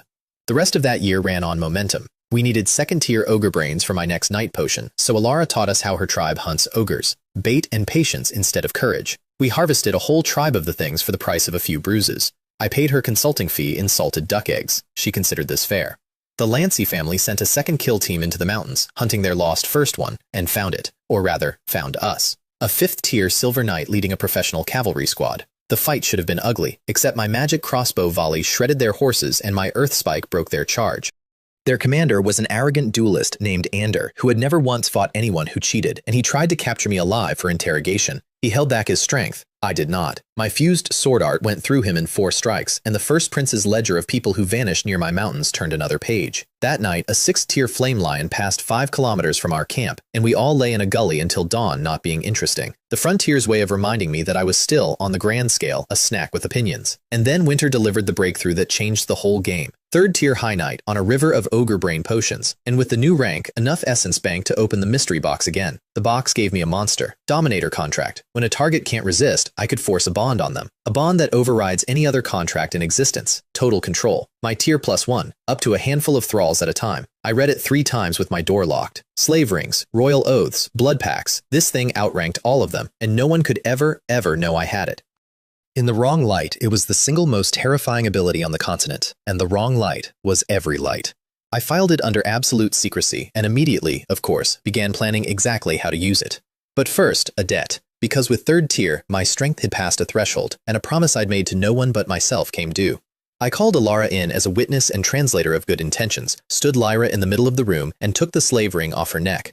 She dropped like a puppet with the strings out, and when she came up as the real Lyra, the one the ring had been sitting on for a year, and the real Lyra tried to kill me with her bare hands. 4th tier palm strikes, room splintering, while I dodged in my small clothes shouting explanations, and Alara hid behind a chair yelling that it was true, he never enslaved anyone, he's mostly harmless. It took 10 minutes and me finally pinning her to the floor before she went still and asked one question. The ring. It was never yours? Rorik collared you. I killed Rorik. I used what was on hand, and today I'm done using it. I let her up. She stood there for a long moment, a free fourth-tier warrior in a castle full of soft targets, everything on the table. Then she asked about her tribe, still hostage to the gnolls in that fog valley. And I told her the truth. 2 gnoll battalions, 2 fifth-tier chiefs, and us not ready yet. But we would be. Her people, when we came for them, would have a home here if they wanted it. She left without a word, and the next morning she was at her post outside my door, armor on, as if nothing had happened, except that everything had. She'd stayed as a slave because she had to. She stayed now because she chose to. Don't let anyone tell you the second one isn't worth 10 of the first. The year turned. At the Dawn Festival, I handed out sugar and liquor and coins to every soul in the territory, watched 10,000 people cheer a lord who fed them, and let myself have one entire evening of feeling like this was under control. The orcs, naturally, had been saving my invoice for spring, and this time, they weren't coming for the city. They were coming for the machines. Because Moke, the beautiful traitor pig who fled my walls, hadn't just survived. He'd figured out what my trebuchets were. Catapults with no magic in them, a weapon any tribe could copy, any empire would kill for. And he trotted all the way back over the mountains to the Beastman Empire and sold the secret to a buyer with real muscle. A 6th-tier Minotaur war chief named Grulok, who packed an elite battalion and marched south to collect my intellectual property in person. 6th tier, the class of monster that garrisons entire fortresses. My city's honest answer to a 6th-tier attacker was a polite letter of surrender. Fortunately, I didn't need an honest answer. I had a dishonest one, 5 meters tall, black and white, currently drinking its way through my cellar and legally entitled, by its own declaration, to half my distillery. I found Panda in its courtyard and explained that a Minotaur was coming to steal the brewery. I chose those exact words with the care of a man defusing a bomb. The bear put down its jar. The bear stood up. The bear said, in a voice like tectonic plates filing a complaint, that this didn't count as helping me, this was personal, and it would be handling the negotiations itself. The siege lasted one afternoon. Grulok's berserkers hit my east wall through a hurricane of trebuchet stones, and the big Minotaur himself finally gained the parapet, eyes shining, reaching for the nearest war machine like a kid at a toy stall. A shadow fell over him. He looked up into 2 black eye circles and a face that has never once been as friendly as it looks. I hear you want my distillery, said Panda. The slap put Grulok through the outer wall, across the field, and into next week. Panda strolled after him and finished the job with the parified thoroughness of a bear closing cabinets. And the orc army, having watched their 6th-tier employer become weather, experienced a sudden, unanimous religious conversion to the faith of running away. We hunted them across the peninsula for 5 days, and in the confusion of the route, I finally field-tested the terrifying new toy, because among the prisoners were 2 4th-tier Minotaur captains, and 4th-tier officers know things. The Dominator contract went into the first one like a hand into wet clay. Resistance, panic, then a click I felt in my own teeth, and a 500-pound bull warrior knelt and called me master with total sincerity. His name was long and dignified. I renamed him Ox 1. His colleague, watching this, screamed that I was a devil and he'd rather die. 2 minutes later, Bull 2 was asking where I wanted him posted. A captured pigman officer, Gorok, rounded out the set, visibly relieved his new name wasn't Bull 3. I sent them back into the barren mountains as my eyes, a Minotaur gathering scattered orcs into a watchpost tribe in the Pigman Valley, a spy sniffing after the gnolls who held Lyra's people. The frontier thought Stormwind ended at the river. The frontier was behind on the news. I had assets in the mountains, a bear on the walls, a wife running counterintelligence I never asked for, and a prince running out of assassins. And in my chest pocket, unspent, the essence of every professional who'd tried me this year, waiting for the next locked door. The next door, as it turned out, was blue, covered in snow, and guarded by something with far too many teeth. First, though, a miracle happened in my own front office, and I nearly missed it because I was busy. I decided to test the whole territory with the affinity crystal, on Caleb's theory that mage talent hides in the strangest soil. Old Barnaby carried the crystal off to the recruitment office and came galloping back an hour later on a horse he was too old to be galloping, waving the thing over his head, screaming that it glowed. It had glowed for him, not a flicker, a blaze. Blue-green light bright enough to read by, and Caleb took one look and made a sound like a kettle. Wind element child, a natural-born elemental, the kind of talent that empires bid for, 1 in millions, and it had spent 60 years folding my laundry. If anyone had tested him as a boy, Barnaby would be a 5th-rank magister by now with a tower and a title. Instead, the world had filed him under servant and never looked down. This world never looks down. It's the single biggest thing I have on it. Barnaby asked very carefully whether this meant he could learn magic. At his age, I told him the truth, that his talent would carry him faster than men a third his age, and watched 60 years of ceilings crack off a man in real time. He got a meditation technique, a stack of wind cores, and a 4th-tier artifact when I could source one, and later that year, I made him more than a mage. I made him my ambassador, set him up in the provincial capital running the Storm Trading Company under military protection. The humble old servant transformed into the frontier's most quietly dangerous merchant, My warm bed and smug retirement plan for him was evolving. Now it included a tower. Then Magnus called me to the fortress for a private deal, swore me to contract secrecy before he'd even pour the wine, and showed me why. He'd found a blue snowflower in the mountains, a 6th-tier treasure, the core of the potion that all but guarantees a 5th-tier knight's breakthrough to 6th. For a man like Magnus, it was the whole ladder in one blossom. The problem was the gardener, a 6th-tier blue phantom serpent, an illusion-weaving horror that even gold knights avoid, coiled around the flower waiting for it to ripen so it could eat its own ticket to 7th tier. He asked me for help, assuming my wife kept 6th-tier guardians in my closet. I had to disappoint him. Then he said something that stopped my jokes cold. He was almost 40. His branch of the family was just him. No wife, no children. If he didn't break through now, his line ended at a fortress wall with nothing on the stone but a rank. He was going to steal a 6th-tier magic ballista from his own fortress and gamble his career and his neck on one shot at that snake, and he would rather die climbing than live filed away. "We all have our own paths," he said. "Do you want to walk the one someone else drew for you?" "No, Captain. No, I do not." I told him to put the ballista back and give me 2 days. Then I went home, put a jar of the good stuff in front of the world's laziest apex predator, and mentioned that a snake was hoarding a fire element treasure stone. Because here's what Alara's tribal lore had turned up. Blue snowflowers grow paired with blue firestones, a 6th-tier fire treasure, the exact medicine a wounded fire attribute bear needs. Panda listened, sniffed, accused me of trying to use it as free labor, negotiated itself a fee I was already planning to pay, and flew us out there radiating entitlement. The 6th-tier blue phantom serpent, terror of the mountains, lasted as long as it takes to describe. Panda dropped through the canyon fog. There was one enormous crunching sound, and the snake came flying back up over the rim, folded like laundry. Magnus stood next to me, making a very small noise. Then Panda surfaced with the firestone in its paw and the general air of a bear that expects applause and payment, in that order. Magnus got his flower. On the way out, he called Panda my magical pet, once, and spent the next 10 minutes apologizing to an offended weather system while I mediated. The flower became the potion became the breakthrough, and within weeks my closest friend on this frontier was a 6th-tier gold knight with tears in his eyes and a future again. Filed under investments that pay compound interest. Also filed under the short list of things I've done here that weren't for profit at all. And the canyon had one more gift. While we waited out the flowers ripening, my radar pinged a lone traveler picking his way toward us through the rocks. 5th tier, familiar gait. I looked through the spyglass and started smiling so wide Magnus got nervous. Torvin.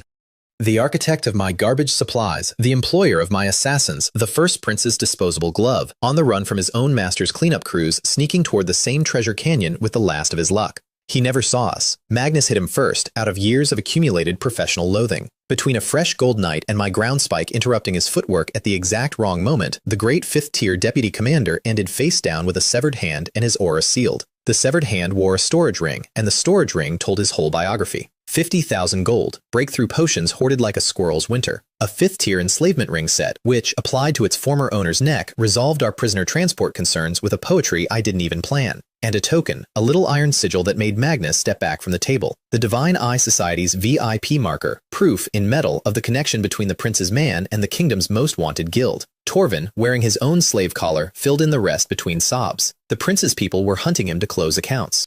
He'd hired the assassins on royal instruction. He'd been promised safety, then marked for deletion the moment the risk outweighed the use. I didn't kill him. Stormwind doesn't waste assets, and there was one buyer for whom a talking, breathing receipt tying the first prince to the Divine Eye Society was beyond price. My wife. The handover happened weeks later in the deep hills, through her agent at the fortress, a smiling 5th-tier lady named Rose who ran a tavern as cover and referred to me, with a straight face, as the master's husband. She took delivery of Torvin like a package and returned my slave ring. Her organization, she mentioned, had chased this man across 2 provinces without catching him. Then she looked at me for a long moment when I said I'd just sort of bumped into him. The bumping into things reputation was getting out of hand. It was also, and I checked this feeling twice, the first present I'd ever sent my wife. A gift-wrapped conspirator. Some couples exchanged letters. Somewhere south, in a city I'd never seen, the trap she built for my present started closing around a prince. I felt the tremors all the way out here. The prince's faction pulled out of my province like a tide going out. Garrisons reshuffled, his uncle recalled in disgrace. I toasted the news with sugarcane wine and got back to my own war, because Bull 2 had sent word from the mountains, and the word was ugly. The Knolls were preparing to sacrifice the White Wolf tribe. All of them. Not eat. Sacrifice. They'd found something in Lyra's fog-wrapped home valley, an altar that promised power for blood, and they were assembling her entire people as the payment. The moment Lyra heard, she was halfway to the stables in full armor, alone, and I had to physically stand in the doorway and make her hear the count. 2,000 gnolls, 2 5th-tier chiefs, 1 furious 6th-tier warrior with no plan. I wasn't lecturing her on patience. I was telling her she'd get her tribe killed arriving angry, and that if she gave me 1 week and her guidance through the fog, she could arrive with an army instead. She stood there vibrating for a long breath. Then she went to help load the ballistas. That's Lyra. The rage never goes away. It just gets in formation. The fog valley was called Mist Valley, and it deserved the name.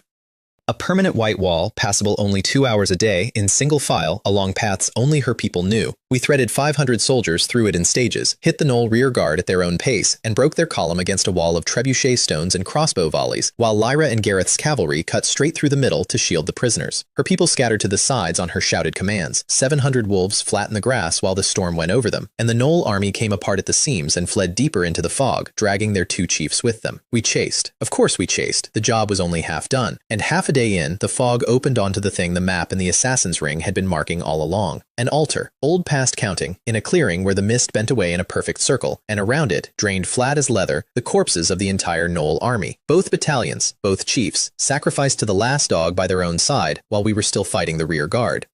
Standing in the middle of 2,000 exsanguinated bodies was one gnoll with a face that no longer fitted, and my panel put every alarm it owned through my skull at once. An ancient 7th-tier undead archmage, riding that gnoll body like a stolen coat. Awake, recovering, and behind it, the thing it had spent millennia guarding its sleep beside. A crack, a hairline fracture in the world, breathing out cold that wasn't cold. A sealed passage to hell. The dead thing introduced itself as the great undeniable archmage Idar, complimented Alara's flavor, and hit us with a wave of terror hallucination that dropped half my escort where they stood. Alara gritted her way through a blessing that held our minds together. Lyra, Ox One, and the others charged it and were snared midair by shadows. 4 professionals hung up like laundry. My explosive arrows blew its stolen gnoll body to rags, which improved its mood, if anything, because bodies were disposable and there was a fresh mage standing right there. Me. It came for me. A 7th-tier soul, arrowing into my mind through my eyes, and I had exactly enough time to understand that this was how I died, not to a sword, but to an eviction.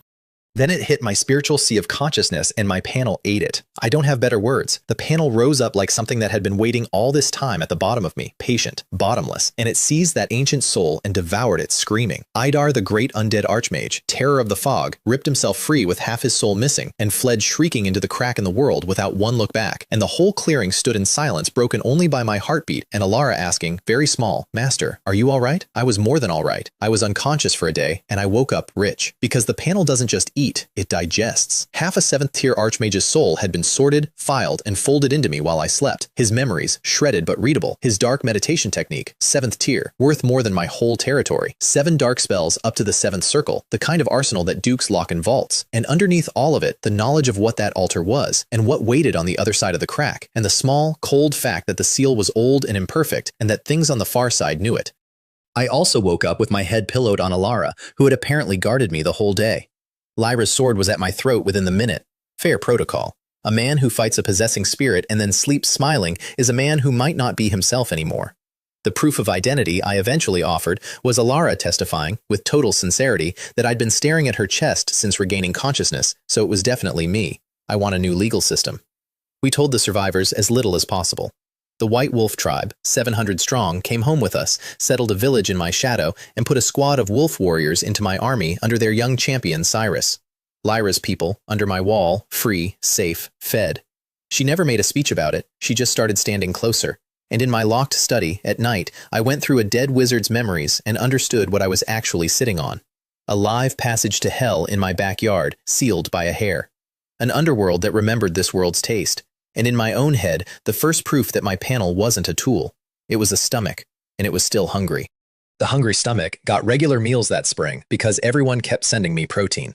First course, a spy. My radar tasted a thread of malice with no person attached, and the trail led to a bald little owl perched in my brickyard, watching me with far too much interest. A mage's familiar. Somewhere out there, a wizard was scouting my territory through bird eyes, and my counterintelligence budget consisted of me, a crystal, and spite. So I caught a seagull off the fishing docks, put the Dominator contract on it, which worked, by the way. The terrifying continent-breaking slave bond works on seagulls, and sent my new agent to tail the owl home. The gull found him in the northern woods. A 4th-tier archmage of the Divine Eye Society sent to scout the target their 5th tier had died failing to kill, because the first prince kept paying and the guild kept mailing. We took him alive, at the cost of learning that mages are slippery, and I spent 1 exhausting hour forcing the contract over a 4th-tier will.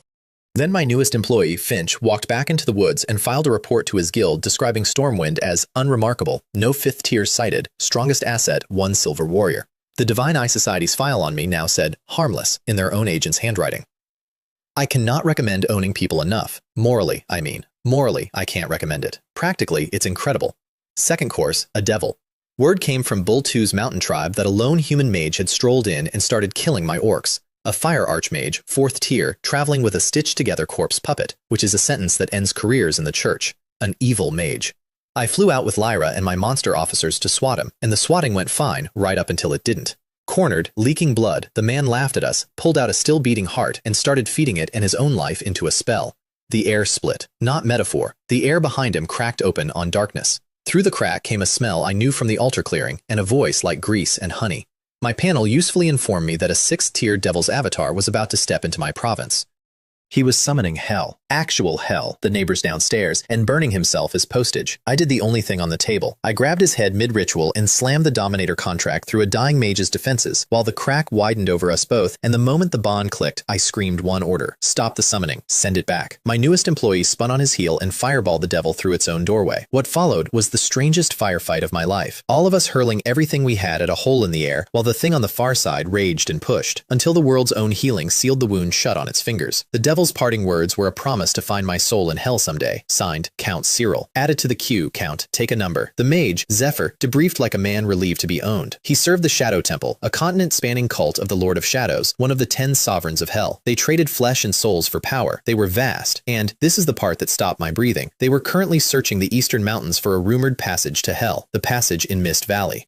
The crack behind my altar. The thing only I and 2 girls knew existed. The most dangerous cult on the continent was quartering the map for my backyard, and the only reason they hadn't found it yet was fog. I did the responsible thing, which for once was also the sneaky thing. I fed the discovery upward through Magnus, stripped of every detail about me, so that the Kingdom and the Church of Dawn would point their 9th tier attention at Mist Valley before the Shadow Temple got there. Then I went hunting snakes, because my next night rank had a shopping list. Flame serpents, 3rd tier fire snakes, common as gravel in the deep hills, and their gallbladders are the heart of the flame serpent potion, the military-grade accelerant my wife had slipped me the recipe for. Garak tracked, Alara healed, Lyra dissected, and over 2 bloody weeks we bagged 16 3rd tiers and 2 4th tier serpent queens. 1 queen had just laid a clutch, and Alara stood over the 6 unhatched eggs, making a sound like a kettle full of maternal instinct. So now my territory also runs a snake nursery. I've stopped asking how these things happen. The wildlife just keeps unionizing under my roof.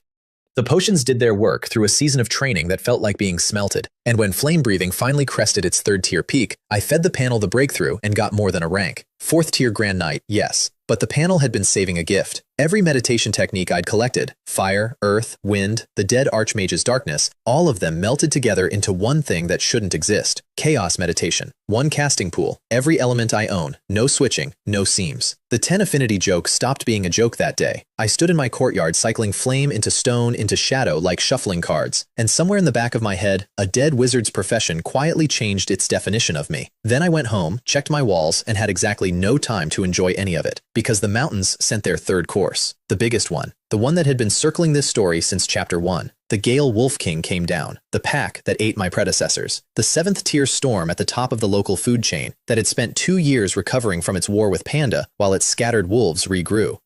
My spies gave me 5 days of warning, and the shape of the thing was a nightmare. The king at the peak of 7th tier, 2 6th tier wolves, 4 5th, 7 4th, and over 200 storm-fast monsters below that. Not a raid, everything. And the reason was Panda, because the old king was out of time. Too old to break through to 8th tier by training, it had 1 move left on the board. Kill and eat the wounded 8th tier bear, or die of old age as a footnote. I found Panda in its courtyard, and we had the most honest conversation of our partnership. It could beat the king one-on-one, it said. Probably, but 200 wolves don't do one-on-one. And the last time this pack came for it, they'd spent their own bodies like arrows to wound it, and mad wolves with nothing to lose are the one thing that scares a lazy genius. Are you sure, kid? It asked me. If this goes wrong, you die too. They're coming either way. This is my land. Let's kill them all together. The bear laughed in my skull, and for once there was no freeloading in it. Deal. 5 days of preparation, spent like a miser's last coins. I emptied the merit account at Grey Fortress for magic ballistas. Magnus, who owed me his 6th tier and knew it, unbolted crossbows from his own fortress walls, hauled them to Stormwind personally, and stayed to fight. It could have cost him his command. Both of us pretended otherwise. We fortified North Castle, my new-built secondary fort, stone-hardened by my own petrification spell, and moved every civilian to the islands. Then we set the board. Panda would meet the king in the open and slowly lose ground toward the castle, towing the pack into my machines. They came at noon. I watched from the wall as two 7th-tier titans met a kilometer out, and the sky over them turned into weather. Wind blades versus burning clouds, shockwaves flattening the grass in rings. Panda gave ground on schedule, snarling, convincing, and the pack surged past the duel to wash over my castle, and my walls opened up with everything I had bought, borrowed, and built. It was the hardest fight my army ever stood. 200 storm wolves are not orc infantry. They ran up each other's backs onto the parapets. Their wind blades came in volleys that shredded stone and men. My magic crossbow lines fired until the barrels smoked. Trebuchets dropped boulders into the seething mass at the wall's foot. And still they came. 6th-tier wolves brushing off ballista bolts, my soldiers dying with their spears planted. I was everywhere that day, sword and spells, pinning one 6th-tier wolf in a duel it kept trying to leave. Because every wolf that broke back toward the duel was a knife aimed at Panda's back. And the old king was cunning. It saw the trap late, but it saw it, and it spent its pack without blinking to buy one moment of Panda overextended. 200 meters from my wall, the moment came. The king took a paw across the skull, rode the blow, and sank its claws, wind-wrapped, into Panda's chest, through the heart. I felt the bear's mind stutter in my head. The wolves howled triumph. And Panda, my lazy, greedy, shameless drinking partner, looked at the king through the blood and said, in my skull, quiet and fast, "Kid, listen. There's one way I survive this. A life contract. My clan's secret art. We share what we are. Open your mind and don't flinch. Life contract," it said. Bonded lifespans, it said, after. It did not lead with the part where our lives would be fused permanently, where if either of us died, the other followed, where I was about to marry a bear in the eyes of biology. It led with survive, and its heart had a hole in it, and mine, apparently, had room. I opened up. The contract went through me like a river changing beds, and my life force poured across the link into a dying god's chest, and the pain folded me in half on the parapet while, out on the field, the impossible happened. The hole in Panda's heart closed. The exhausted bear stood up, not exhausted, and the Gale Wolf King, who had spent its final strength on a kill that refused to stay killed, watched its whole gamble die with the light in its enemy's eyes coming back on. Panda drank 2 jars of my liquor in the middle of the battlefield, right in front of the king. Then it beat the strongest monster of the eastern mountains to death with the drunken fist, weaving, staggering, untouchable, every dodge an insult and every blow a landslide, while the shattered pack was hunted across my fields by cavalry and crossbow. The wolf that ate barons died in the mud in front of the wall of the baron who wouldn't be eaten. It's the sort of ending bards charge extra for. The cost was real. 343 of my people dead, a fifth of every soldier who stood that day, and the Hall of Heroes gained a wall of new names that I read aloud myself. And the ledger's other side. The pack that had strangled this peninsula for a generation was gone to the last wolf, their hides and cores worth a duke's ransom. And the sword hanging over Stormwind since before Stormwind was mine had finally fallen and missed. Also, I woke up 2 days after the battle in a healing pool with Alara and learned the rest of the fine print. I'd been unconscious while the life contract balanced us. Panda's clan lives 4 times a human span, balanced across the bond. With the bear at 80 years old and me at 19, my projected lifespan now ran a bit over 2 centuries, with an option on 1200 if a certain someone made 9th tier. I lay in the warm water doing that math over and over, listening to the bear in the next courtyard complain about its healing diet. This creature had extorted me, mocked me, slapped me across a training yard. And when the claws came for my land, it had put its heart, literally its heart, on the line in front of my walls, and then chained its life to mine rather than lose. Family comes in strange shapes out here. Mine is 5 meters tall and drinks. The bear's only comment on our new arrangement, delivered while stealing my recovery snacks, was that I'd better become powerful enough to be worth the trade. Then it flew back to its courtyard to sleep, and I went back to work. In the mountains behind the fog, the Shadow Temple had just found what it was looking for. The war for the door to hell was about to start, whether Stormwind was ready or not. The Church of Dawn does not do things by half. I'd mailed them an anonymous tip about death energy in a fog valley, and they answered with a 9th-tier priest and 12 saints in waiting, and the 9th-tier priest wanted to meet me.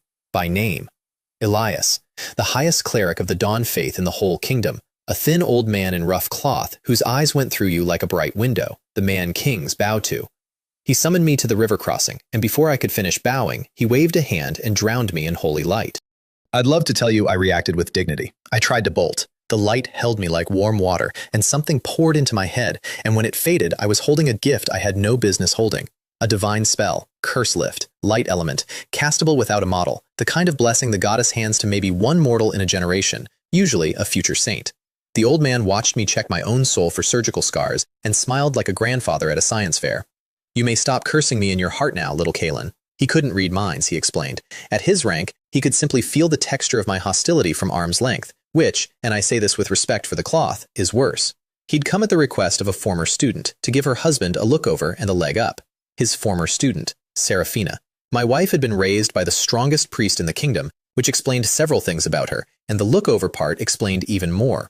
They'd suspected possession, given how thoroughly the disgraced pretty boy had stopped matching his file. The divine light was a wellness check. I'd passed, technically, by being genuinely me, whatever that now meant. Then he drafted me.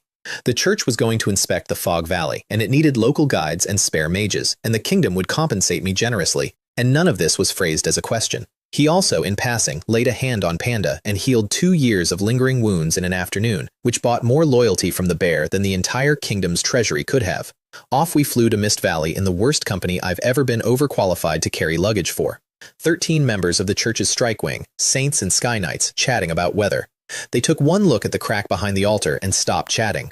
What followed swallowed the whole season, and I'll give it to you the way it reached me, in waves. The church fortified the valley with a great light formation, an 8th-tier bulwark run by their bishops. The Shadow Temple, arriving weeks later like the tide they were, hit that wall with everything a continental cult can hire. Sky Knights, Grand Magisters, a 9th-tier crocodile trader out of the Beastman lands.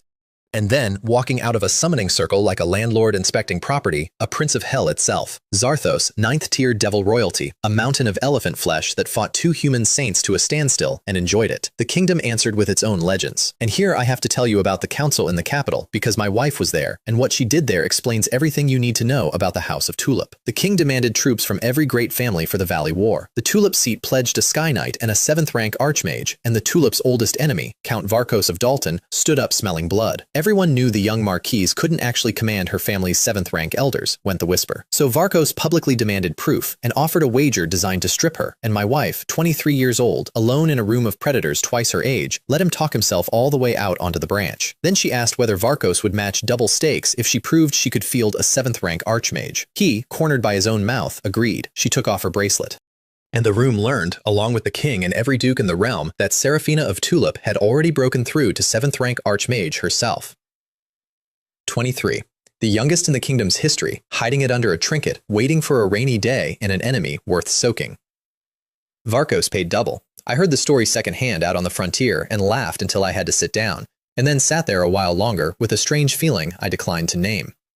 That's the woman who exiled me. That's the woman whose letter warned me about my assassins. Both things, same woman. The endgame at the valley came in autumn. Elias arrived carrying a charged divine artifact, the goddess's scepter, and the plan was surgical insanity. Blast the passage open from our side, push a strike team of 60 into hell itself, plant a twin formation on the far shore, and cut the door out of reality from both ends at once. I was drafted for the outer array with a pack of 4th and 5th tier mages. Then they broke open that crack, and I looked through into the underworld, into a sky of pale dead suns over a landscape of bones. Every joke I owned left me at once. Elias led the breach personally.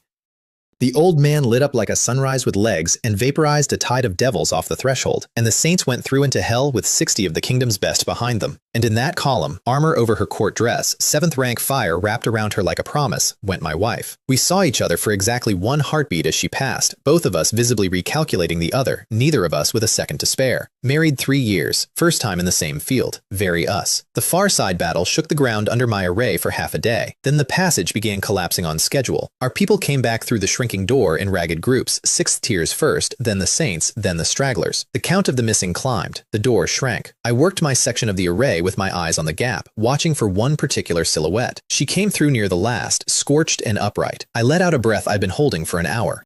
And that is exactly when the man standing sentry beside our array, an 8th-rank sky warrior of the honored Dalton contingent, whose threat of malice I'd been tasting all day and blaming on ordinary family politics, made his move. He threw a net, a 7th-tier magic net, pre-aimed, and it wasn't for me. It was for Seraphina, and she blinked out of its arc with a teleport her enemies clearly hadn't known she owned, and the net took the 2 targets standing behind her, me and Panda. The world became mesh and force, sealed, tangled, hauled off my feet. I watched the collapsing door to hell swing up to meet us as the Dalton warrior dragged his consolation prizes toward the underworld at a dead sprint. I heard Seraphina scream something that was not court language. I saw her fire spell chase us and break on my own netted body because the bastard used me as a shield. And then the light of the living world narrowed to a slit and closed, and the last thing that came through from the far side was the sound of my wife diving in after us. Hell, from the inside, on arrival. Pale suns that shed cold instead of light. Bone gravel to the horizon. The stink of old death and air that hated us, and a sky with no direction home. The Dalton warrior found out within minutes what he'd actually caught. Panda's rage burned through the 7th tier net like paper, and the man's flawless 8th rank swordwork came apart under an avalanche of drunken paws, because he wasn't a man at all. When his body split, a shadow tore out of it and fled, cursing us, and my necromancer's education named it. A shadow avatar, 7th circle dark magic. Some hidden 8th rank dark mage had been wearing that Dalton warrior like a glove for who knows how long, and had just spent him to drop my wife, or failing her, me, into hell. The shadow hissed that the pretty boy could rot here, and dissolved. One more name for the Q. The Q was now a scroll. So, trapped in hell. Inventory. One bear, 8th tier, furious, whose flight and fire made us untouchable to anything below the princes. One me, radar and stealth cloak, and a bag of tricks. No exit because the passage behind us was sealing itself flush. And somewhere in this bone desert, one 7th rank fire archmage with a court manor and no backup, whom the local nobility was about to notice. They noticed fast. We were on the 6th layer of the underworld, a fief of demon counts and dukes, and within days, every dead thing on the layer was buzzing with the same news. The Duke of Blood Lake, an 8th tier devil grandee, was offering a fortune in soulstones for one escaped human female mage. 7th tier, fire element, wounded. My wife had made an impression. She always does. Panda and I looked at each other over the wanted poster, so to speak, and I said the sentence I'd been chewing since the door shut. She dove in after us. We're not leaving without her. The bear grumbled that human mating customs were exhausting and flew us toward the hunt. Hunting a fugitive in hell requires local guides, and I recruit the way I always recruit. We ambushed a 5th tier boar devil, a Viscount no less, and 30 seconds of Dominator contract later, Stormwind had its first infernal civil servant. From him I got the layer's geography, the gossip, and a wardrobe tip. I'd looted a dark cloak off our Dalton kidnapper, 5th tier, identity veiling, and with a trickle of necromantic energy running through it, I read as just another hooded dead thing. A human necromancer's education, it turns out, is a passport down here. The hunt was centered on a place called Mist Swamp, a poison bog where lost souls sink and the plants have learned to eat them. The Duke of Blood Lake had flooded it with search parties, demon counts, and wraith packs sweeping the reeds because the human female mage had gone to ground somewhere inside. Smart woman. The swamp's soul rod kept the weaker dead out entirely, and anything strong enough to enter was hunting alone and jumpy.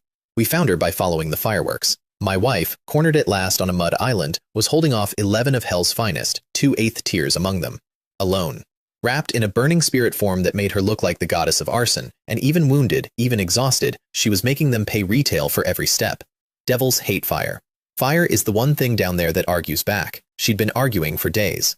We hit the ring from behind. Panda opened by flattening a 7th tier wraith into weather, then went straight for the Duke of Blood Lake with the special enthusiasm it reserves for anyone rich and cowardly, and the Duke, a connoisseur of other people's risks, shrieked for his bodyguards and gave ground. That peeled the 8th tier's offer. The Count stayed on the prize, chased her burning silhouette into the reeds where she led them, right along the line I'd whispered through Panda's relay, right past a hooded dead thing standing harmlessly in the muck. The first demon Count never saw the sword. I took him through the heart core from behind, my first true devil kill, and the essence that came off him was 100 pale suns worth. The second Count and the survivors scattered like startled ledgers. The Duke, discovering that his hunt had acquired a second front and that the bear showed no signs of getting tired, cut his losses and withdrew to reconsider his budget. And then she was standing in front of me, smoke-wreathed, swaying, looking from the bear to the hooded necromancer with an expression that was already halfway to the answer. "You came for me," she said. "I was in the neighborhood," I said. "You dove into hell after us." Neighborhood got bigger. She laughed once, short, surprised, the first entirely real thing I'd ever heard from her. Then her legs quit, 3 days of running catching up at once, and I caught her, and for a moment the most dangerous woman in the kingdom weighed about as much as her reputation doesn't. I cast Curse Lift and burned the hell rod out of her wounds, poured my best potions into her, and we vanished into the one hiding place no devil would check. Back into the swamp's worst corner, into the territory of a 6th tier carnivorous weed we quietly murdered and replaced. The darkest spot is under the lamp. My wife, delirious, still corrected my grip on her before passing out. Of course she did. She slept 10 days. I stood watch, learned dark magic in the world's most immersive classroom, and got to know my wife the way you only can when the titles are unconscious. And when she woke, she did something so perfectly tulip that I wanted engraved somewhere. She noticed that the slab I'd laid her on was a 4th tier dark artifact, a tombstone of the dead, priceless to any necromancer. She pocketed it while I wasn't looking. And then, an hour later, she presented it to me, graciously, as her thank you gift for the rescue. She gave me my own loot as a present. I checked the ground where it had been, looked at her serene face, and accepted with matching grace, because marriage, I'm told, is built on shared fictions. Besides, the gift rewrote me. Refined into my mental world, the tombstone spun my dark spells together into a talent, and the talent that condensed out of them made my hands shake. Hell Apostle. Any creature I kill can rise as my undead, one rank down, and live on in hell until I call. And when I call, they all come. An army, a permanent, growing, invisible army, garrisoned in the underworld, summonable to my shadow. Every enemy I ever put down converted into payroll. I stood in a poison swamp in hell holding the future of Stormwind's military doctrine, and my wife watched my face and said, mildly, that it seemed the gift had suited me, and to remember the church expects registration of dark talents. Practical to the last. We settled in to wait, because our one ride home needed to grow.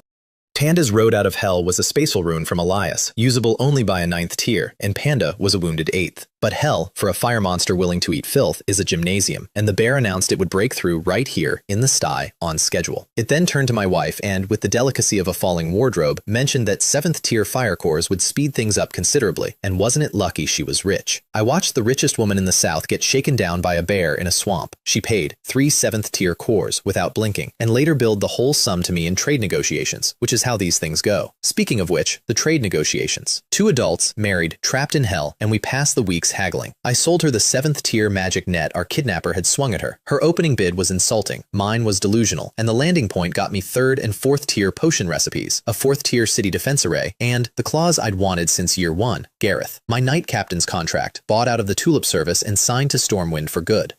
She extracted exclusivity clauses and the smug glow of a woman who's enjoyed the process.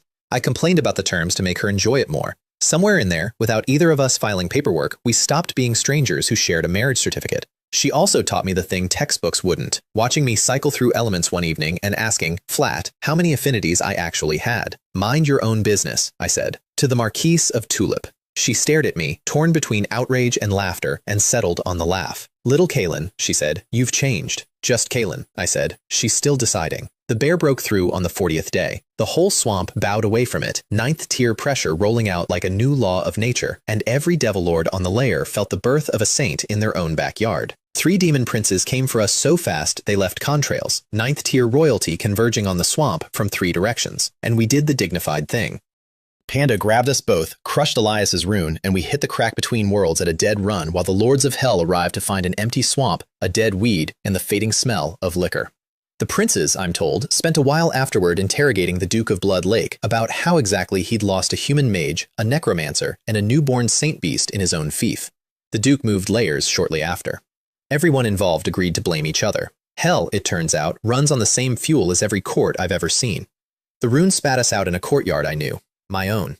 Baron's mansion, Stormwind, under a normal sky with a normal sun, and standing there waiting as if he'd been checking his watch, the thin old priest who'd built our exit before we ever fell.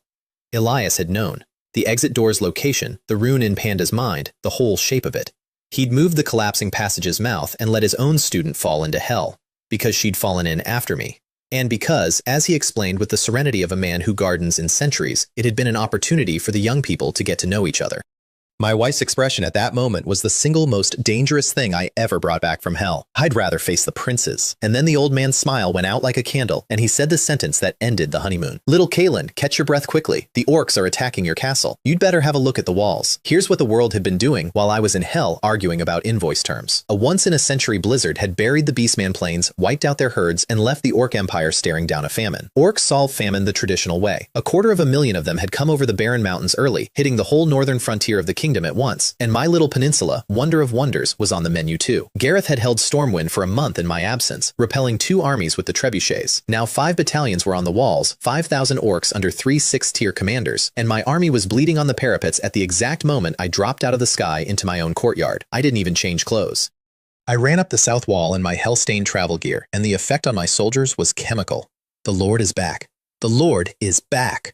Men who'd been grinding through their 4th day of siege straightened up like watered plants. I gave them the shortest speech of my career, something about killing every orc between here and the mountains. Then I gave them something better than words. A 6th-tier wolf-head commander named Crom came over the wall for me personally, drawn by my rank like a shark to blood. We fought along the parapet, 6th tier against my 5th, and I let the whole army watch their lord trade blows with a monster 1 class up. Then I stopped playing, opened the door in the world that only I can open, and introduced Stormwind to its new war doctrine. The dead came when I called. Every orc I'd put down, every professional whose light I'd eaten, climbing out of shadow in ranks. The wall battle stuttered as both sides watched a second army bloom out of nothing, and Crom, suddenly fighting me plus the risen dead of his own species, lost the rhythm and then the fight and then his head. And 30 seconds later, wearing the 6th-tier body I'd just vacated of its owner, he stood up again, on my side. That's the part that breaks people, I've found, not the dying, the re-employment. The orc assault didn't retreat, it disintegrated. Warriors who'd charge a wall of spears without blinking watched their own dead officers turn around and start giving orders in my favor, and religion kicked in where discipline died. By nightfall, the fields were clear. My undead army had grown by every orc professional who fell that day, and I finally understood what the tombstone had made me. Not a necromancer, a ratchet. Every fight I survive, I get permanently bigger, and the enemy gets permanently deader. The rest of that war, I fought like a ratchet. While the kingdom's legions slugged it out along a 1,400-kilometer front, I went to work in the seams. Grey Fortress was besieged by 3 orc legions under 8th-tier commanders, tens of thousands strong, with another half-legion staging south of it to close the pincers, and the fortress's field messages read increasingly like prayers. So the half-legion in the south started having the worst month of its existence. Orc patrols vanished nightly, supply squads walked into fog and became part of the fog.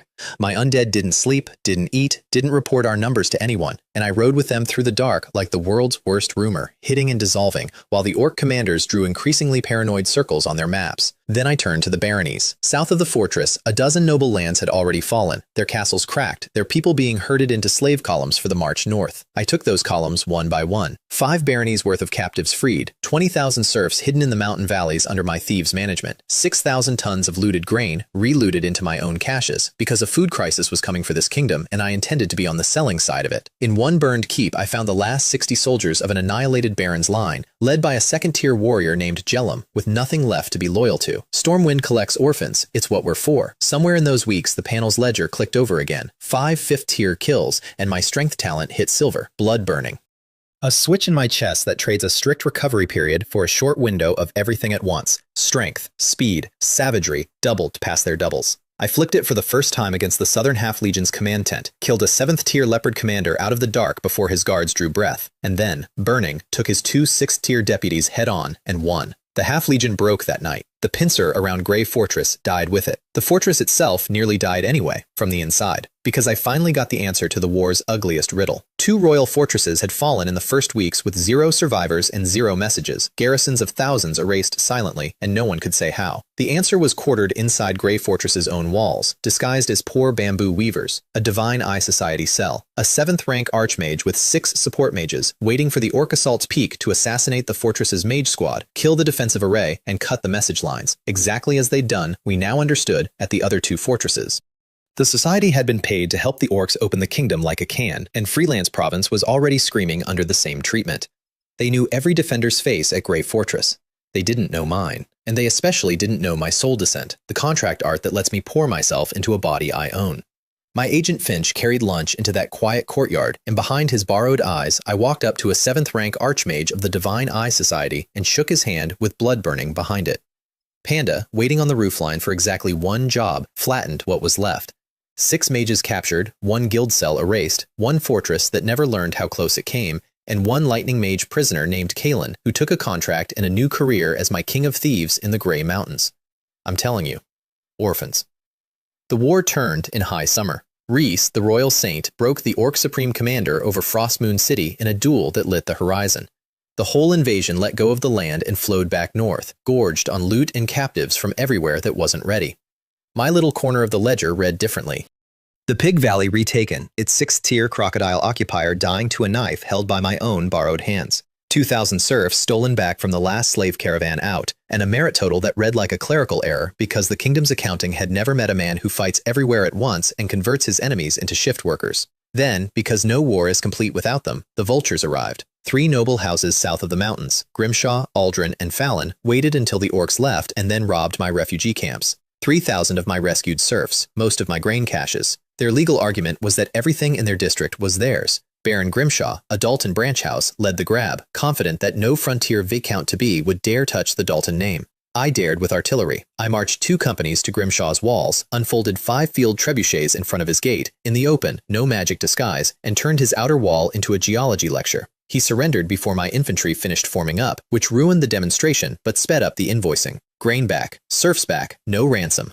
30,000 gold in damages, and the neighboring vultures paid up without a shot once the Grimshaw bill circulated. And high over that little siege, a griffin wheeled and watched. I let it watch. The rider was Viscount Leon of the Royal Branch, and the thing he was watching was a catapult with no enchantment on it, throwing 100-pound stones through castle walls. I was done hiding the machines. The war had shown them to too many eyes anyway. Time to sell. The royal family sent their buyer inside the month, and they did not send a clerk. Reese came himself. The 9th-tier paladin, the kingdom's living wall, fresh from breaking an orc saint, landed in my courtyard. He watched my trebuchets shoot and inspected my odd fortress designs. Then he spent an afternoon bargaining with me like a horse trader while Panda glowered at him on principle. I sold the crown the trebuchet doctrine, exclusively, at a price that emptied their favor cabinet. Artifacts, meditation techniques, war mounts, potions and recipes, a 6th-tier ballista, and the quiet, priceless clause. Royal backing when the other great houses came asking. Which they would. He also tried to give me the fortress design fee. I waived it in free, and the old saint looked at me with an expression I chose to find grandfatherly, and remarked what a pity it was he had no granddaughter. Sir, I have 3 wives' worth of complications already. Kindly aim that elsewhere. The formal payment came with a ribbon on it. Marquis Corvin arrived bearing the crown's arithmetic. My war merits, stacked with the trebuchet contribution, cleared the bar with room to spare, and the king, needing heroes after a bleeding season, wanted names for the honors list at the Dawn Festival. Viscount Kalen of Stormwind. 2 years, 1 month, and 1 bar fight after arriving in this world as a disposable husband, I'd become a titled lord of the realm with the crown for a customer, and the price was one I'd have paid anyway. Support Grey Fortress in the next war, and build a forward fortress in my pig valley to cork the mountain road. Corvin also delicately probed whether I'd like to join the Second Prince's faction, and I delicately declined, because I've read books before. Never marry a prince's flag in peacetime. Before the capital, though, I had a labor dispute to lose. It started with a bird. Alara found a nesting pair of thunder falcons on the northeast cliffs, 4th-tier messenger raptors, the fastest post-service nature makes, and a territory run on couriers needed them badly. So I strolled into Panda's courtyard and asked it to fetch me 2 falcons, the way you'd ask a roommate to grab the mail. The slap put me across the courtyard and into a hedge. Do you think I'm your pet monster? Fair, entirely fair. The bear had fought my 6th-tier minotaur, my wolf king, my snake, and it had just been asked to do bird errands. I apologized from inside the hedge, climbed the cliffs myself, and caught both falcons the honest way, dangling one-handed over the sea while a screaming thunderbird tried to make me weather. Worth it. Rage and his mate went to Alara for taming. Their chicks hatched that spring, and Stormwind's messages started traveling at falcon speed. The hedge grew back. My dignity is expected to. The investiture meant traveling to the capital. The capital meant the first prince's home turf, which meant bodyguard negotiations, and my bodyguard, after the falcon incident, was formally on strike. It lay in its courtyard radiating labor grievances until I solved the dispute with R&D. Fresh milk, fermented with distillery skill, distilled into something creamy and lethal that no bear in the history of bears has been able to refuse. Milk liquor. The strike collapsed at first smell. I filled its dimensional stash with jars, and we flew south under a contract whose terms were drink and menace. Azure Wave City, the capital. Domes and mage towers, 500,000 people, and politics you could smell from the air. The crown housed me in an Earl-grade villa, which was arithmetic, not courtesy, and the local nobility's reaction was the fastest market survey I've ever run. The Dalton family sent bruisers to my gate within days, 2 8th-tiers among them, to teach the upstart frontier boy his place with a public shoving. They shoved a courtyard containing a 9th-tier saint beast on retainer. Panda didn't kill anyone, which cost it visible effort. It reverted to full size over their heads, exhaled 9th-tier pressure over half the district, and swatted the delegation across the garden like a bored god sorting mail. The capital's whisper network rewrote my file in a single afternoon, from Lucky Pretty Boy to Do Not Touch. Count Varkos of Dalton, who had now lost to my household twice without ever once fighting me, aged visibly at the next court function. The investiture itself was almost an afterthought. Oaths, a crest, my name in the rolls. Viscount. My wife sent no congratulations, on account of having already extracted her fee in hell, but the first prince sent nothing either, on account of being under royal investigation, because the walking receipt I'd gift-wrapped for Seraphina had finally detonated. Torvin, the token, the divine eye connection, all of it, laid before the family elders. The prince cut every thread that led to him, sacrificed his own uncle and his butler to the silence, and survived, reduced and humiliated, and watched. I flew home from the capital with a title, a trade empire, a striking fund of favors, and one nagging thought I couldn't put down. The prince had survived. Wounded animals dig. And a man who'd already hired Hell's own guilds twice, with the crown's eyes now on him, wasn't going to get more careful. He was going to get bigger. I just didn't know yet how big bigger was. Bigger took a year to arrive. I spent the year getting monstrous, and I mean that as a technical term. 5th tier came first. My whale son, Little Kun, now a 4th tier juvenile war submarine with a doting streak, scouted shark packs along the coast. Panda and I harvested 24th tier shark hearts, and Caleb's potion line turned them into a river of shark heart elixir. 2 months of brute training later, I broke through to 5th tier Silver Knight, and the panel celebrated by fusing my whole sword collection into one personal art, the Extreme Path Slash, and by opening the talent box again. Undying Constitution, Recovery, all kinds, multiplied. And at Silver Grade, the effect that changed how I fight forever. Blood Ash, open wounds close as fast as they're cut. I stood in my courtyard slicing my own forearm and watching it seal like water, giggling in a way that made 2 separate patrols knock and ask if the Lord was well. The Lord was extremely well. The Lord had become the single worst opponent on this continent for anyone who fights by attrition, and as a garnish, my blood now clung to enemy wounds and kept them from healing. I bleed better than you. It's on my crest now. Not really. It's in my heart. Then came the Fire Copper affair, which future historians will call a border skirmish, and I will always call the funniest robbery of my life. Caleb's new 3rd tier flame armor needed Fire Copper, a magic metal that exists in exactly one place in this region. The Horde of Ignatius, the 9th tier lava dragon of the deep mountains, Panda's oldest enemy, a scaled miser with a grudge list longer than mine. Getting it should have been impossible. Then Alara's twin sister mailed us a war. Yes, twin sister. Hold that thought, she's 2 paragraphs away. A prank message reached us claiming a 9-stage dragon was about to destroy Alara's home tribe. Panda, who owes that tribe and hates that dragon, didn't wait for verification. It flew straight to the dragon's mountains with me under one arm and picked a fight on arrival. For a day and a night, 2 9th tier monsters redecorated the landscape. I sat in a distant bush with a spyglass and a plan forming. Because everyone was watching the duel, nobody was watching the horde, and the dragon's own vassals chose that exact day to mutiny. A pack of winged lions looted the master's cave while he was busy, and in all that beautiful chaos, one small red-tailed monkey, borrowed via soul descent, slipped into the greatest treasure cave in the eastern mountains and walked out with 300 pounds of fire copper and 1 dropped ring. The ring was 6th tier, 1,000 cubic meters of storage. Inside, artifacts and spellbooks, and, best of all, the adventuring journal of a dead 9th tier explorer, a map of every legendary ruin he'd ever found across the whole north of the continent, including ones he never lived to open. I have read that journal so many times the pages know me. Half my future is written in a dead man's hand, and the dragon that hoarded it never even knew what it had. The mutinous lions took the blame for everything. The monkey retired with a pension of fruit. I'm an environmentally responsible thief. I use local wildlife. Now, the twin. Weeks later, my patrols found Alara walking home from the forest, except Alara was in the sugar office eating the inventory at the time. The girl on the road had her face, her figure, her ears, and none of her paperwork, and cracked in 5 minutes of questioning. Anya, twin sister, the prank's author, who'd heard about the 9th tier bear her sibling's employer kept and had traveled the whole wilderness alone out of some cocktail of guilt, curiosity, and boredom. She burst into tears when caught, ate 4 meals, and never left. 2 of them now, identical down to the appetite, distinguishable only by rank and by which one is currently hiding behind the other. The tribe's elders wrote to apologize and, I suspect, to celebrate shipping the problem downstream. The territory's food budget entered a new era, so did my peace of mind, because a matched set of life mages is the kind of strategic asset that wins wars. Also, they discovered they could impersonate each other to dodge chores. My household staff began keeping a whiteboard. Anya's tribe also sent a thank you crop, bitter sugarcane, a 3rd-tier medicinal plant that tastes like punishment and improves any cultivator's aptitude with no limit and no side effects. Nobody on the continent can stand drinking it. I distilled it, cut the bitterness with the twins' tribal method, sweetened it with my own white sugar, and produced a liquor that upgrades your talent while getting you drunk.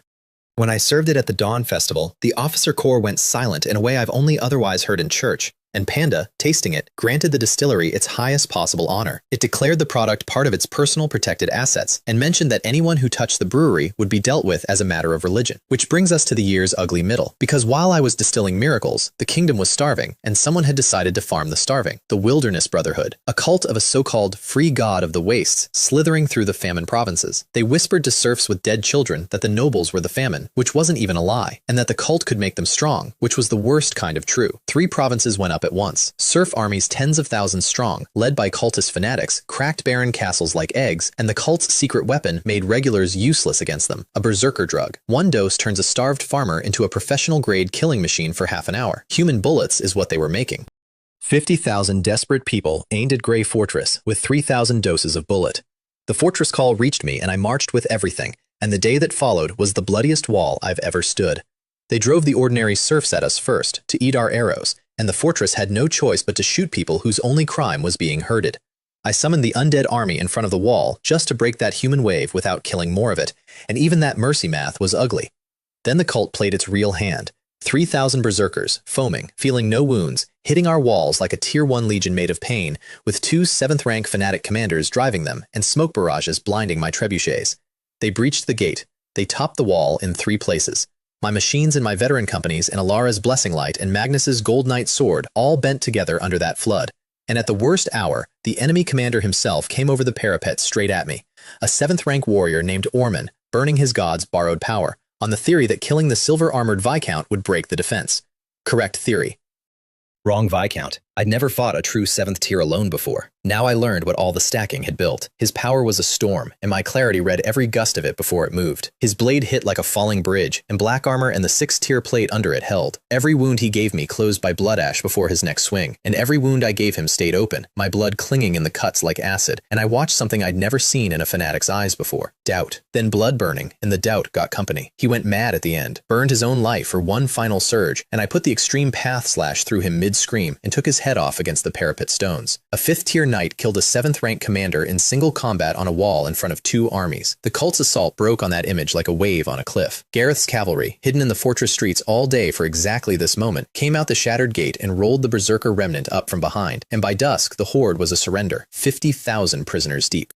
The church arrived within weeks with relics that turned the cult's drugs and blessings off like lamps. The rebellion collapsed province by province, and the kingdom limped out of its second catastrophe in 2 years. My spoils from that season came in 3 sizes. Big, the 7th rank commander's essence, which pushed my speed talent to gold and gave it wings. Actual wings, chi wings, translucent and mind, short bursts of true flight in a world where flight belongs to the 8th tier. The first evening I had them, I flew figure 8s over my own walls until full dark, and I will not be taking questions about the noises I made. Bigger, in the commander's ring, a bloodline fruit, a 6th tier treasure that upgrades a warrior's very lineage. I gave it to Lyra. She broke through to 6th tier gold warrior within the month, my first homegrown high-tier professional, and when she came out of seclusion with her aura remade, she knelt out of old habit, and I pulled her up out of new one, and the strangest size.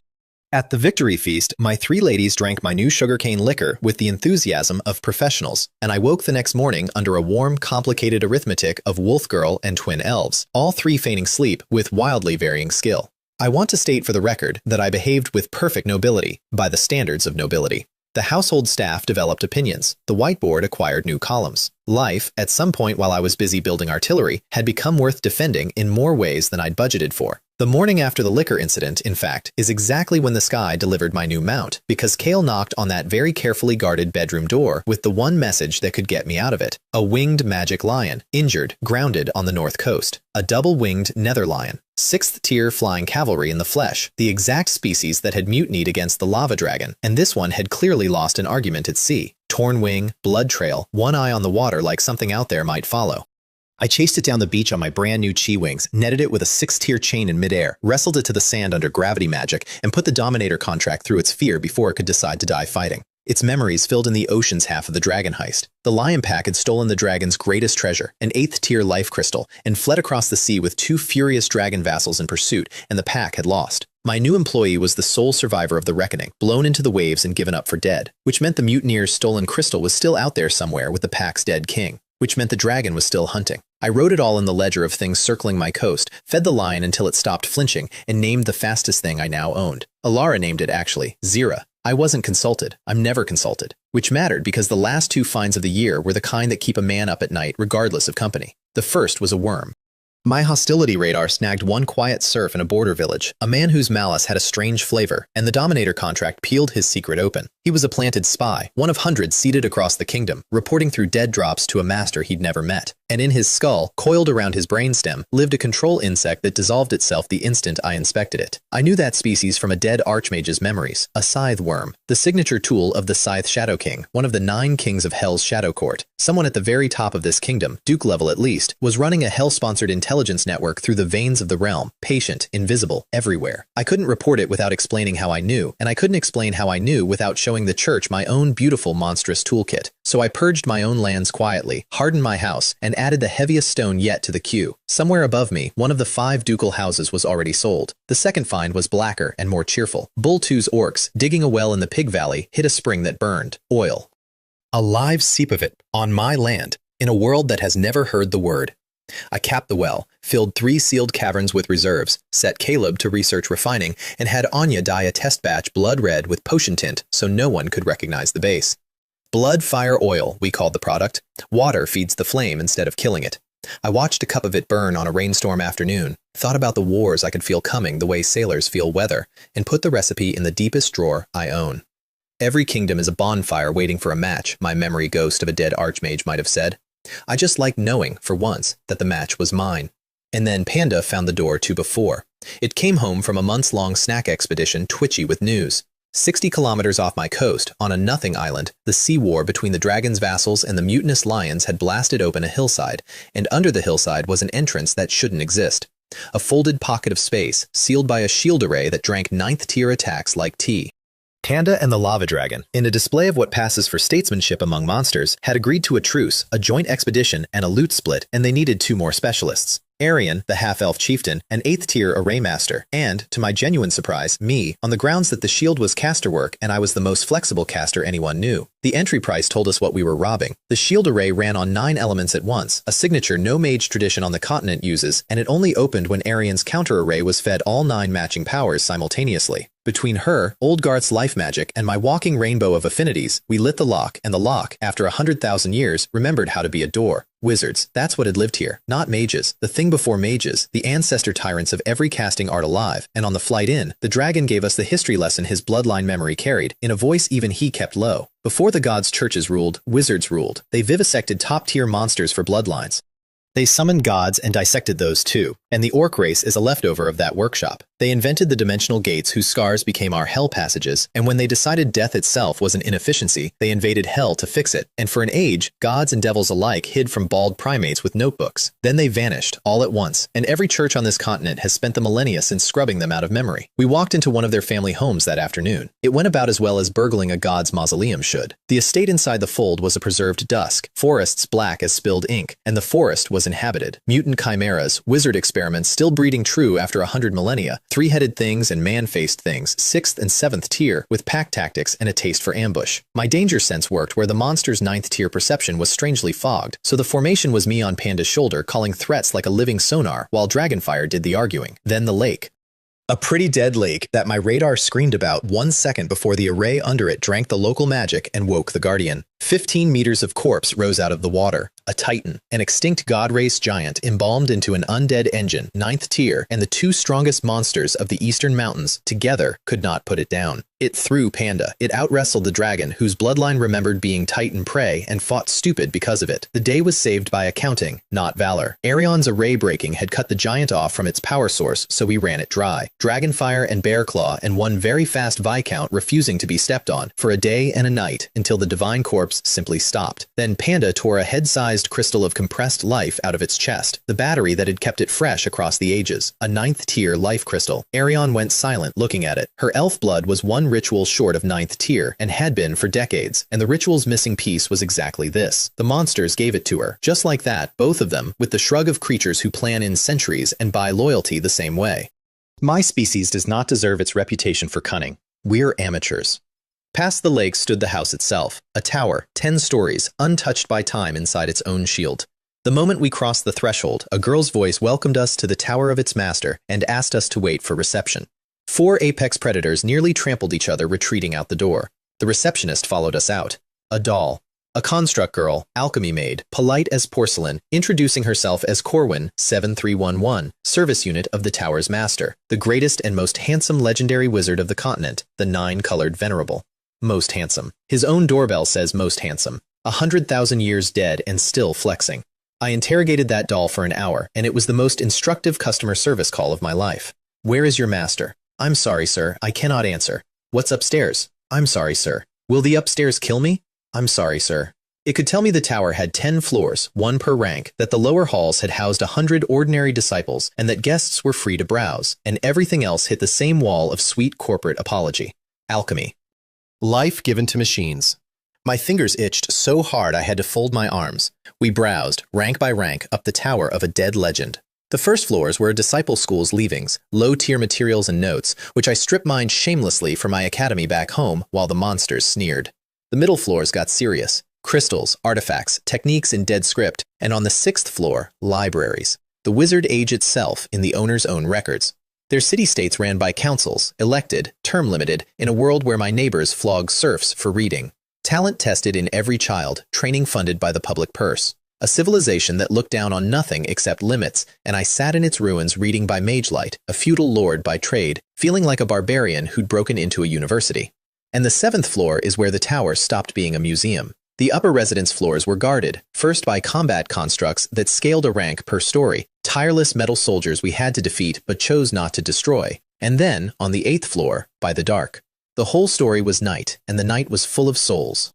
Hundreds of them, 7th and 8th tier, and one presence above that, and they did not want to possess us, or speak, or bargain. They only wanted to tear. Even the dragon, mobbed mid-stride, lost a fistful of soul stuff before Panda dragged him out, and something 9th tier came down the stairwell after us with the patience of weather. We did not clear the 8th floor. We left at a dignified sprint, 4 monsters and a viscount, chased out of a dead man's house by his unquiet staff, and Arian's verdict on the stairs was the sentence that keeps me up nights. Souls cannot last 100,000 years. Something in that tower is feeding them. 2 floors above us, behind the dark, the tower's master might not be entirely gone. We sealed what we'd opened, posted the dragon's vassal as caretaker, and agreed, all of us, to come back stronger. The mountain of loot got split on the beach, monster style, meaning the 2 9th tiers negotiated, and I got handed my share like a nephew at a will reading, and I still walked away rich past counting. Wizard meditation arts up to the 7th tier, including a body refining method no mage tradition has ever heard of, array manuals. 2 floors worth of artifacts, including a mirror that folds a kilometer of space into a single step, and the strangest prize of all, one I told no one about because it happened inside my own skull. On the 6th floor, one of the wandering souls had lunged into my mind. My panel ate it, and this soul came with a lifetime attached. An alchemist of the 7th rank named Zayden, his memory shredded into 100,000 puzzle pieces, and my panel spent 3 nights sorting the fragments into me. I woke with a 10th of a wizard's education, broken, gappy, glorious. The craft of making living constructs, in pieces. The craft of hell ingredient potions, in pieces. And I alone on this continent have an undead army to go grocery shopping down there. My magic, fattened on a wizard's digested soul, jumped a 10th of a rank while I slept. I set Caleb to reassembling the alchemy fragments, a project that consumed him so utterly he forgot to eat, which in my household is the unit of ultimate devotion. And I started learning the wizard body method myself, and drafting, in a locked notebook, the outline of something no lord of this age has ever fielded. Common-born soldiers, earth affinity, unfit for magehood, trained in a wizard's way to bodies worth 3 tiers. An army designed from before the gods. I looked at the sketch for a long time, then at the map of a kingdom I could feel starting to shake, and wrote one line under it. We're going to need this sooner than I'd like. I have never once been wrong about that feeling. I've kept hoping. The shaking started with copper. My thief king Kalen found a copper vein in the Grey Mountains, which would have been lovely news except that the Grimshaw family, Dalton's local glove puppet, was already mining it illegally for their patrons. Copper is coinage. Coinage is a counting house crime, and normally I'd have mailed the whole scandal to the crown and enjoyed the fireworks from a distance. But my new alchemy needed copper by the ton, and the vein was on my doorstep, and I had spent 2 years being very patient with the House of Dalton. So I made 2 calls, one to my wife, who agreed to split the vein 70-30, and more to the point, to lend me Rhysand, her 8th rank Sky Knight, as an umbrella against Dalton's elders. And one to Magnus, to whom I loaned, against future repayment, a 7th tier breakthrough treasure from my Wizard Tower haul, because a best friend stuck at gold rank is a wasted asset and an unprotected flank. He broke through to Earth Knight inside a month, first of his line in living memory, and cried about it exactly once, briefly, facing away. Then we took the mine. The Grimshaw garrison folded in an afternoon, and the Dalton family answered like a great house answers, with an 8th rank elder named Gideon and 2 7th rank enforcers marching in to squash the frontier upstart on principle. What they found was Rhysand dropping out of the sun onto Gideon, and their 2 7th ranks discovering, in sequence, the 2 worst secrets in the eastern provinces. That the masked Earth Knight at my side was fortress forged and angry, and that the pretty Viscount himself, the one their briefing called a lucky 5th tier, fought like a weather event with a sword. I killed Brantley when his hammer blows kept landing on yesterday's positions, my clarity reading him like large print. I killed Finley mid-retreat with wings he'd been told I didn't have. Gideon fled the field, screaming promises of family war, and I stood on my new copper with my heart pounding out a truth I'd been avoiding. I wasn't a frontier curiosity anymore. I'd just publicly gutted a great house's field team, and the age of nobody important noticing me was over forever. Except the war Gideon promised never arrived, because a bigger one ate it. That year, the whole kingdom caught fire in a pattern. Watch the sequence with me, the way I watched it from my wall with a growing chill. First, my wife's duel with Dalton, already burning. Then 2 southwestern counts, Sterling and Alaric, at each other's throats over a border insult nobody could quite source. Then the Phoenix Duchy in the east, suddenly at total war with a Naga migration that came out of season and out of nowhere. Then the Venus Duchy and a Theron Duke, warring over a gold strike on their border, discovered with suspicious convenience. Then Blackrock, the enemy principality, provoked into open invasion in the west, dragging the Lincoln and Voda duchies both onto that front. Count the pieces.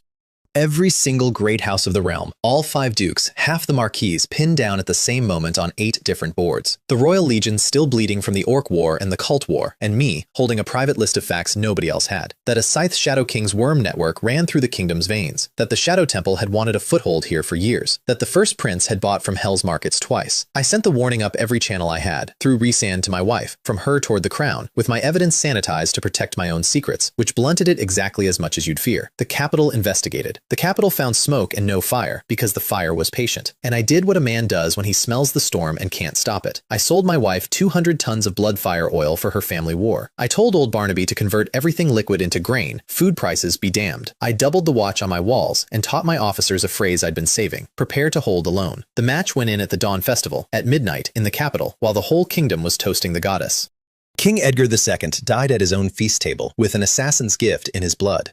Queen Isolde was suicided before dawn, in the oldest sense of that grammar.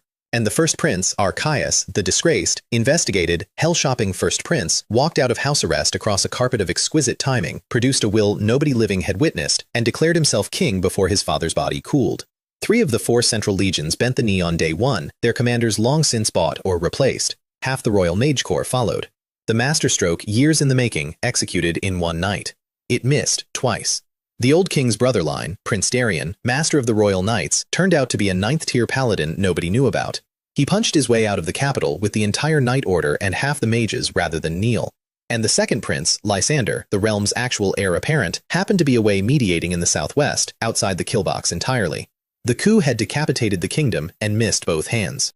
I got the news by top priority courier from Magnus, 1 sentence long, and I remember exactly how the paper sounded in my fist. The man who had spent years trying to kill me quietly now owned the throne, the treasury, and the legal definition of treason. There are mornings you remember by the taste. That one tasted like iron and arithmetic. Every plan I had assumed a kingdom with rules, and the rules had died at a dinner table 600 kilometers away. And the only borders that meant anything now were the ones I could hold with my own people. I sent Alara flying to her tribe with an evacuation compact for the worst case. I put Stormwind under war law, and I moved on Grey Fortress that same day with Panda, because whoever held that fortress held the door to my home, and the new king's men were already inside it. We arrived to find the takeover half done, and Magnus alive by a coin flip. Caius's envoy, an 8th-rank sky warrior with a traitor battalion commander holding the gate open for him, had tried to execute Magnus on arrival, and had not been told my best friend was an Earth Knight now. Magnus and the Loyal Mage Squad were holed up in the wind and fire array I'd built into the north wall 2 years back. The envoy was prying at it like a man opening a can. Then the can's manufacturer arrived with a 9th-tier bear. The envoy ran. Wrong direction. Over open country, with Panda overhead. When we cornered him, he killed himself with practiced speed, which told me everything about the quality of servant Caius was fielding now, and the ring on his corpse told me the rest. Suicide troops with sanitized pockets. The new king had learned operational hygiene from the guilds he shopped at. The fortress came back under loyal command inside a day, with the traitor battalion disarmed, and Magnus in open, furious rebellion against the crowned usurper. And I flew on to Viscount Leon's city, because I needed what the royal branch families always have, real information, and I got 2 kinds. From Leon, over a very careful table, the map of the fracture. Darien loose with the Royal Knights. Lysander alive in the southwest, rallying. Prince Aldwin holding Frostmoon City for the Loyalists after crushing a coup cell in his own command. The north, in short, refusing. And from the shadows of Leon's own guest wing, the second kind. My radar tasted a familiar flavor of watching malice, and that night we followed a 6th-tier messenger out of the city, and I put the Dominator contract on Caius's recruiting agent for the whole Eastern Circuit. What his memories held rewrote my map of the last 3 years. The coup's full order of battle, the names already bought, and a shape behind Caius that even his own agents only saw the edges of. A patron with resources no prince commands, whose down payments included 9th-tier assassins and whose invoices had not yet come due. I sat on Leon's guest wing roof that night, looking south toward a capital I'd visited exactly once, doing the oldest math on the frontier. Behind Caius stood one of the 5 great ducal houses. Behind that house stood the Scythe Shadow King, and behind the Scythe Shadow King, at whatever remove, stood the patient gentleman I'd met twice now, once through a crack in a fog valley, and once through a summoning circle, the Lord of Shadows, Sovereign of Hell. My wife's teacher had once told me, in passing, that the goddess pays attention to men who keep finding themselves standing where the roads cross. Holiness, I think he meant it as. From where I sat, it felt less like holiness and more like being parked on the tracks. Fine, I remember thinking. Fine, let it come through my province then. I'd spent 3 years turning a graveyard posting into the best-fed, best-armed, worst-tempered little state on the continent, and if the Crossroads insisted on running through my land, the Crossroads could pay the toll like everyone else. The Civil War made landfall that spring. It opened with paper, the way big wars do. Lysander and Darien published the truth from the Southwest, regicide, forged will, usurper, and called every loyal legion to come take the capital back. Caius published his own truth, in which they were the traitors and the kingdom's armies began choosing, and the choosing split the realm down the bone. The Griffin Legion's commander declared for Caius and was dead within the week, because Darien walked into his own old legion alone, killed him in front of the ranks, and took the Eagles north under the Loyalist flag. 5 of the 8 frontline legions went the other way. Their commanders bought years deep, and suddenly the war had a shape. The bought south and center for Caius, the bled-white, stubborn north for the dead king's real heir. The north's great houses met, argued, and settled it the way the north settles things, on the arithmetic of the next Orc War. A mad king who traffics with guilds and murders ninth tiers cannot hold the frontier. York declared for Lysander, Crawford and Fremont followed. The small houses fell in line. When the joint declaration went south, I signed it with the rest. Viscount's seal between the barons and the counts, and I took my army to war against my own crowned king. I'll spare you the season of maneuvers and give you the beats that mattered. I fought the Laffey campaign at Prince Aldwin's side, holding the eastern flank with the Frostmoon nobles against Count Sorin's opportunist legions, 5 of them, sent north less to help Caius than to bleed the frontier houses while both were weak. My trebuchets went to war in the open at last, and the polite fiction of Stormwind, the lucky backwater, died forever somewhere in those bombardments. Between engagements in a command tent, I quietly broke through to 6th rank Archmage on a river of sheep demon potions my undead had shopped for in hell, and the talent box, opening on schedule, handed me the final piece of the caster's puzzle. Infinite stamina, the bottomless tank, 10 elements, and now the fuel to run them. We were winning is the thing. Soda Lyra retaken, Andor under assault, Caius's coalition buckling, the vulture counts recalling their armies as the smell changed. Winning enough that the enemy stopped playing armies. They played the board instead. In one night, on a road in Maryland province, the master of the Divine Eye Society himself, a 9th-tier saint of murder, together with a second 9th-tier nobody could identify, fell on the loyalist heart. And second Prince Lysander, the cause, the claim, the entire legal soul of our war, died under their hands with his guards around him. And before the grief had even organized itself into panic, the Phoenix Duchy stepped forward, silent all war, wrapped in its convenient Naga invasion, now in mourning dress. With poor Lysander gone, they declared, the succession was settled. Caius was the only heir, and continued resistance was rebellion against the realm itself. I read those 2 dispatches standing in the Laffey mud, and the last puzzle piece went in with a click I felt in my teeth. The out-of-season Naga war that had pinned Phoenix East, their armies conveniently intact while every rival duchy bled. The 9th-tier stranger beside the guildmaster. The ducal house behind Caius, behind the worms, behind 3 years of my assassins. Phoenix. The traitor duchy had a name, and the war was lost, and I gave my officers the order I'd hoped never to give. Evacuation stations. Islands first, tribe compact second. If the kingdom fell to Hell's clients, Stormwind would not fall with it. And then the dead started coming back, and I learned what game had actually been played over our heads all along. Orion, the royal 9th-tier paladin whose murder in the coup had been the proof of Caius's madness. He stepped out of folded space in a loyalist command tent, alive, whole, and slightly bored, and the truth came off him in sheets. The coup had never surprised the royal elders. They'd been warned, and they'd chosen, coldly, to let it run. Old King Edgar, already dying, had volunteered his own last months as bait. Orion's death, staged. Lysander's death, staged. The prince swapped out and hidden the way Rhys's faction hides all its true assets. The whole loyalist collapse, a fishing line, played out season by season to force the patient enemy, the real one, the ducal house that had spent decades burrowing into the realm's veins, to finally surface and put its hand on the prize in view of everyone. Phoenix had surfaced. The trap had its confession. And now the fishermen were standing up, and the kingdom's true depth was wading into the water. Rhys, Elias, Dunstan the Archmagister, the hidden 9th tiers of 3 loyal duchies. The endgame wasn't a succession war anymore. It was an extermination order, quietly drafted, for the houses of Sorin, Alaric, and Phoenix, root and branch. Even the coup's inside man turned out to be part of the ledger, and his story is the one I can't put down. Galen, deputy master of the royal mages, the traitor who'd opened the palace for Caius. He hadn't sold out for hell or gold. Years ago, the royal machine had posted his brilliant nephew Kieran to a death fortress while smoother men got safe commands, and the boy had died there, and the grief had curdled into one fixed idea: kill Rhys, the man whose hand he saw behind it. When Orion walked into his tent alive and the whole scheme stood revealed, the old mage laughed like something breaking, refused Rhys's offered explanation to his face, and went back anyway, to guard the family's legions through the war he'd helped start. He never forgave, he never deserted either. There's a kind of loyalty that survives its own murder, and it is the saddest machine I've ever watched run. which is where a frontier viscount re-entered the story, because extermination orders against 9th-tier houses require 9th-tier muscle, and the Crown's counting men knew exactly where an unregistered saint beast lived and what it drank, and whose life its life was tied to. The offer came through Flicker, hand-carried, terms from Reese himself. Panda takes the field in the wars to come.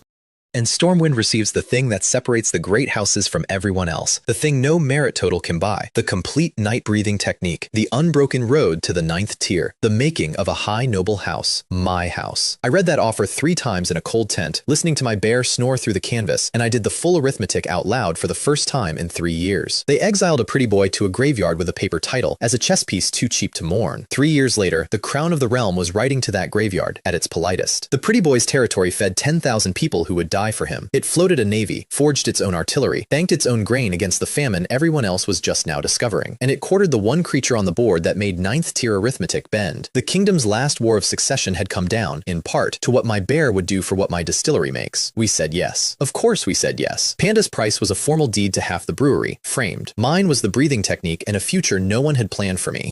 We sealed it the same week the news came up from Maryland. Reese had run the Master of the Divine Eyes Society to ground at last, peeled his escape tricks one by one, and put a spear of light through the heart of the guild that had haunted the kingdom for a century. The guild that sold my death, twice, paid in full.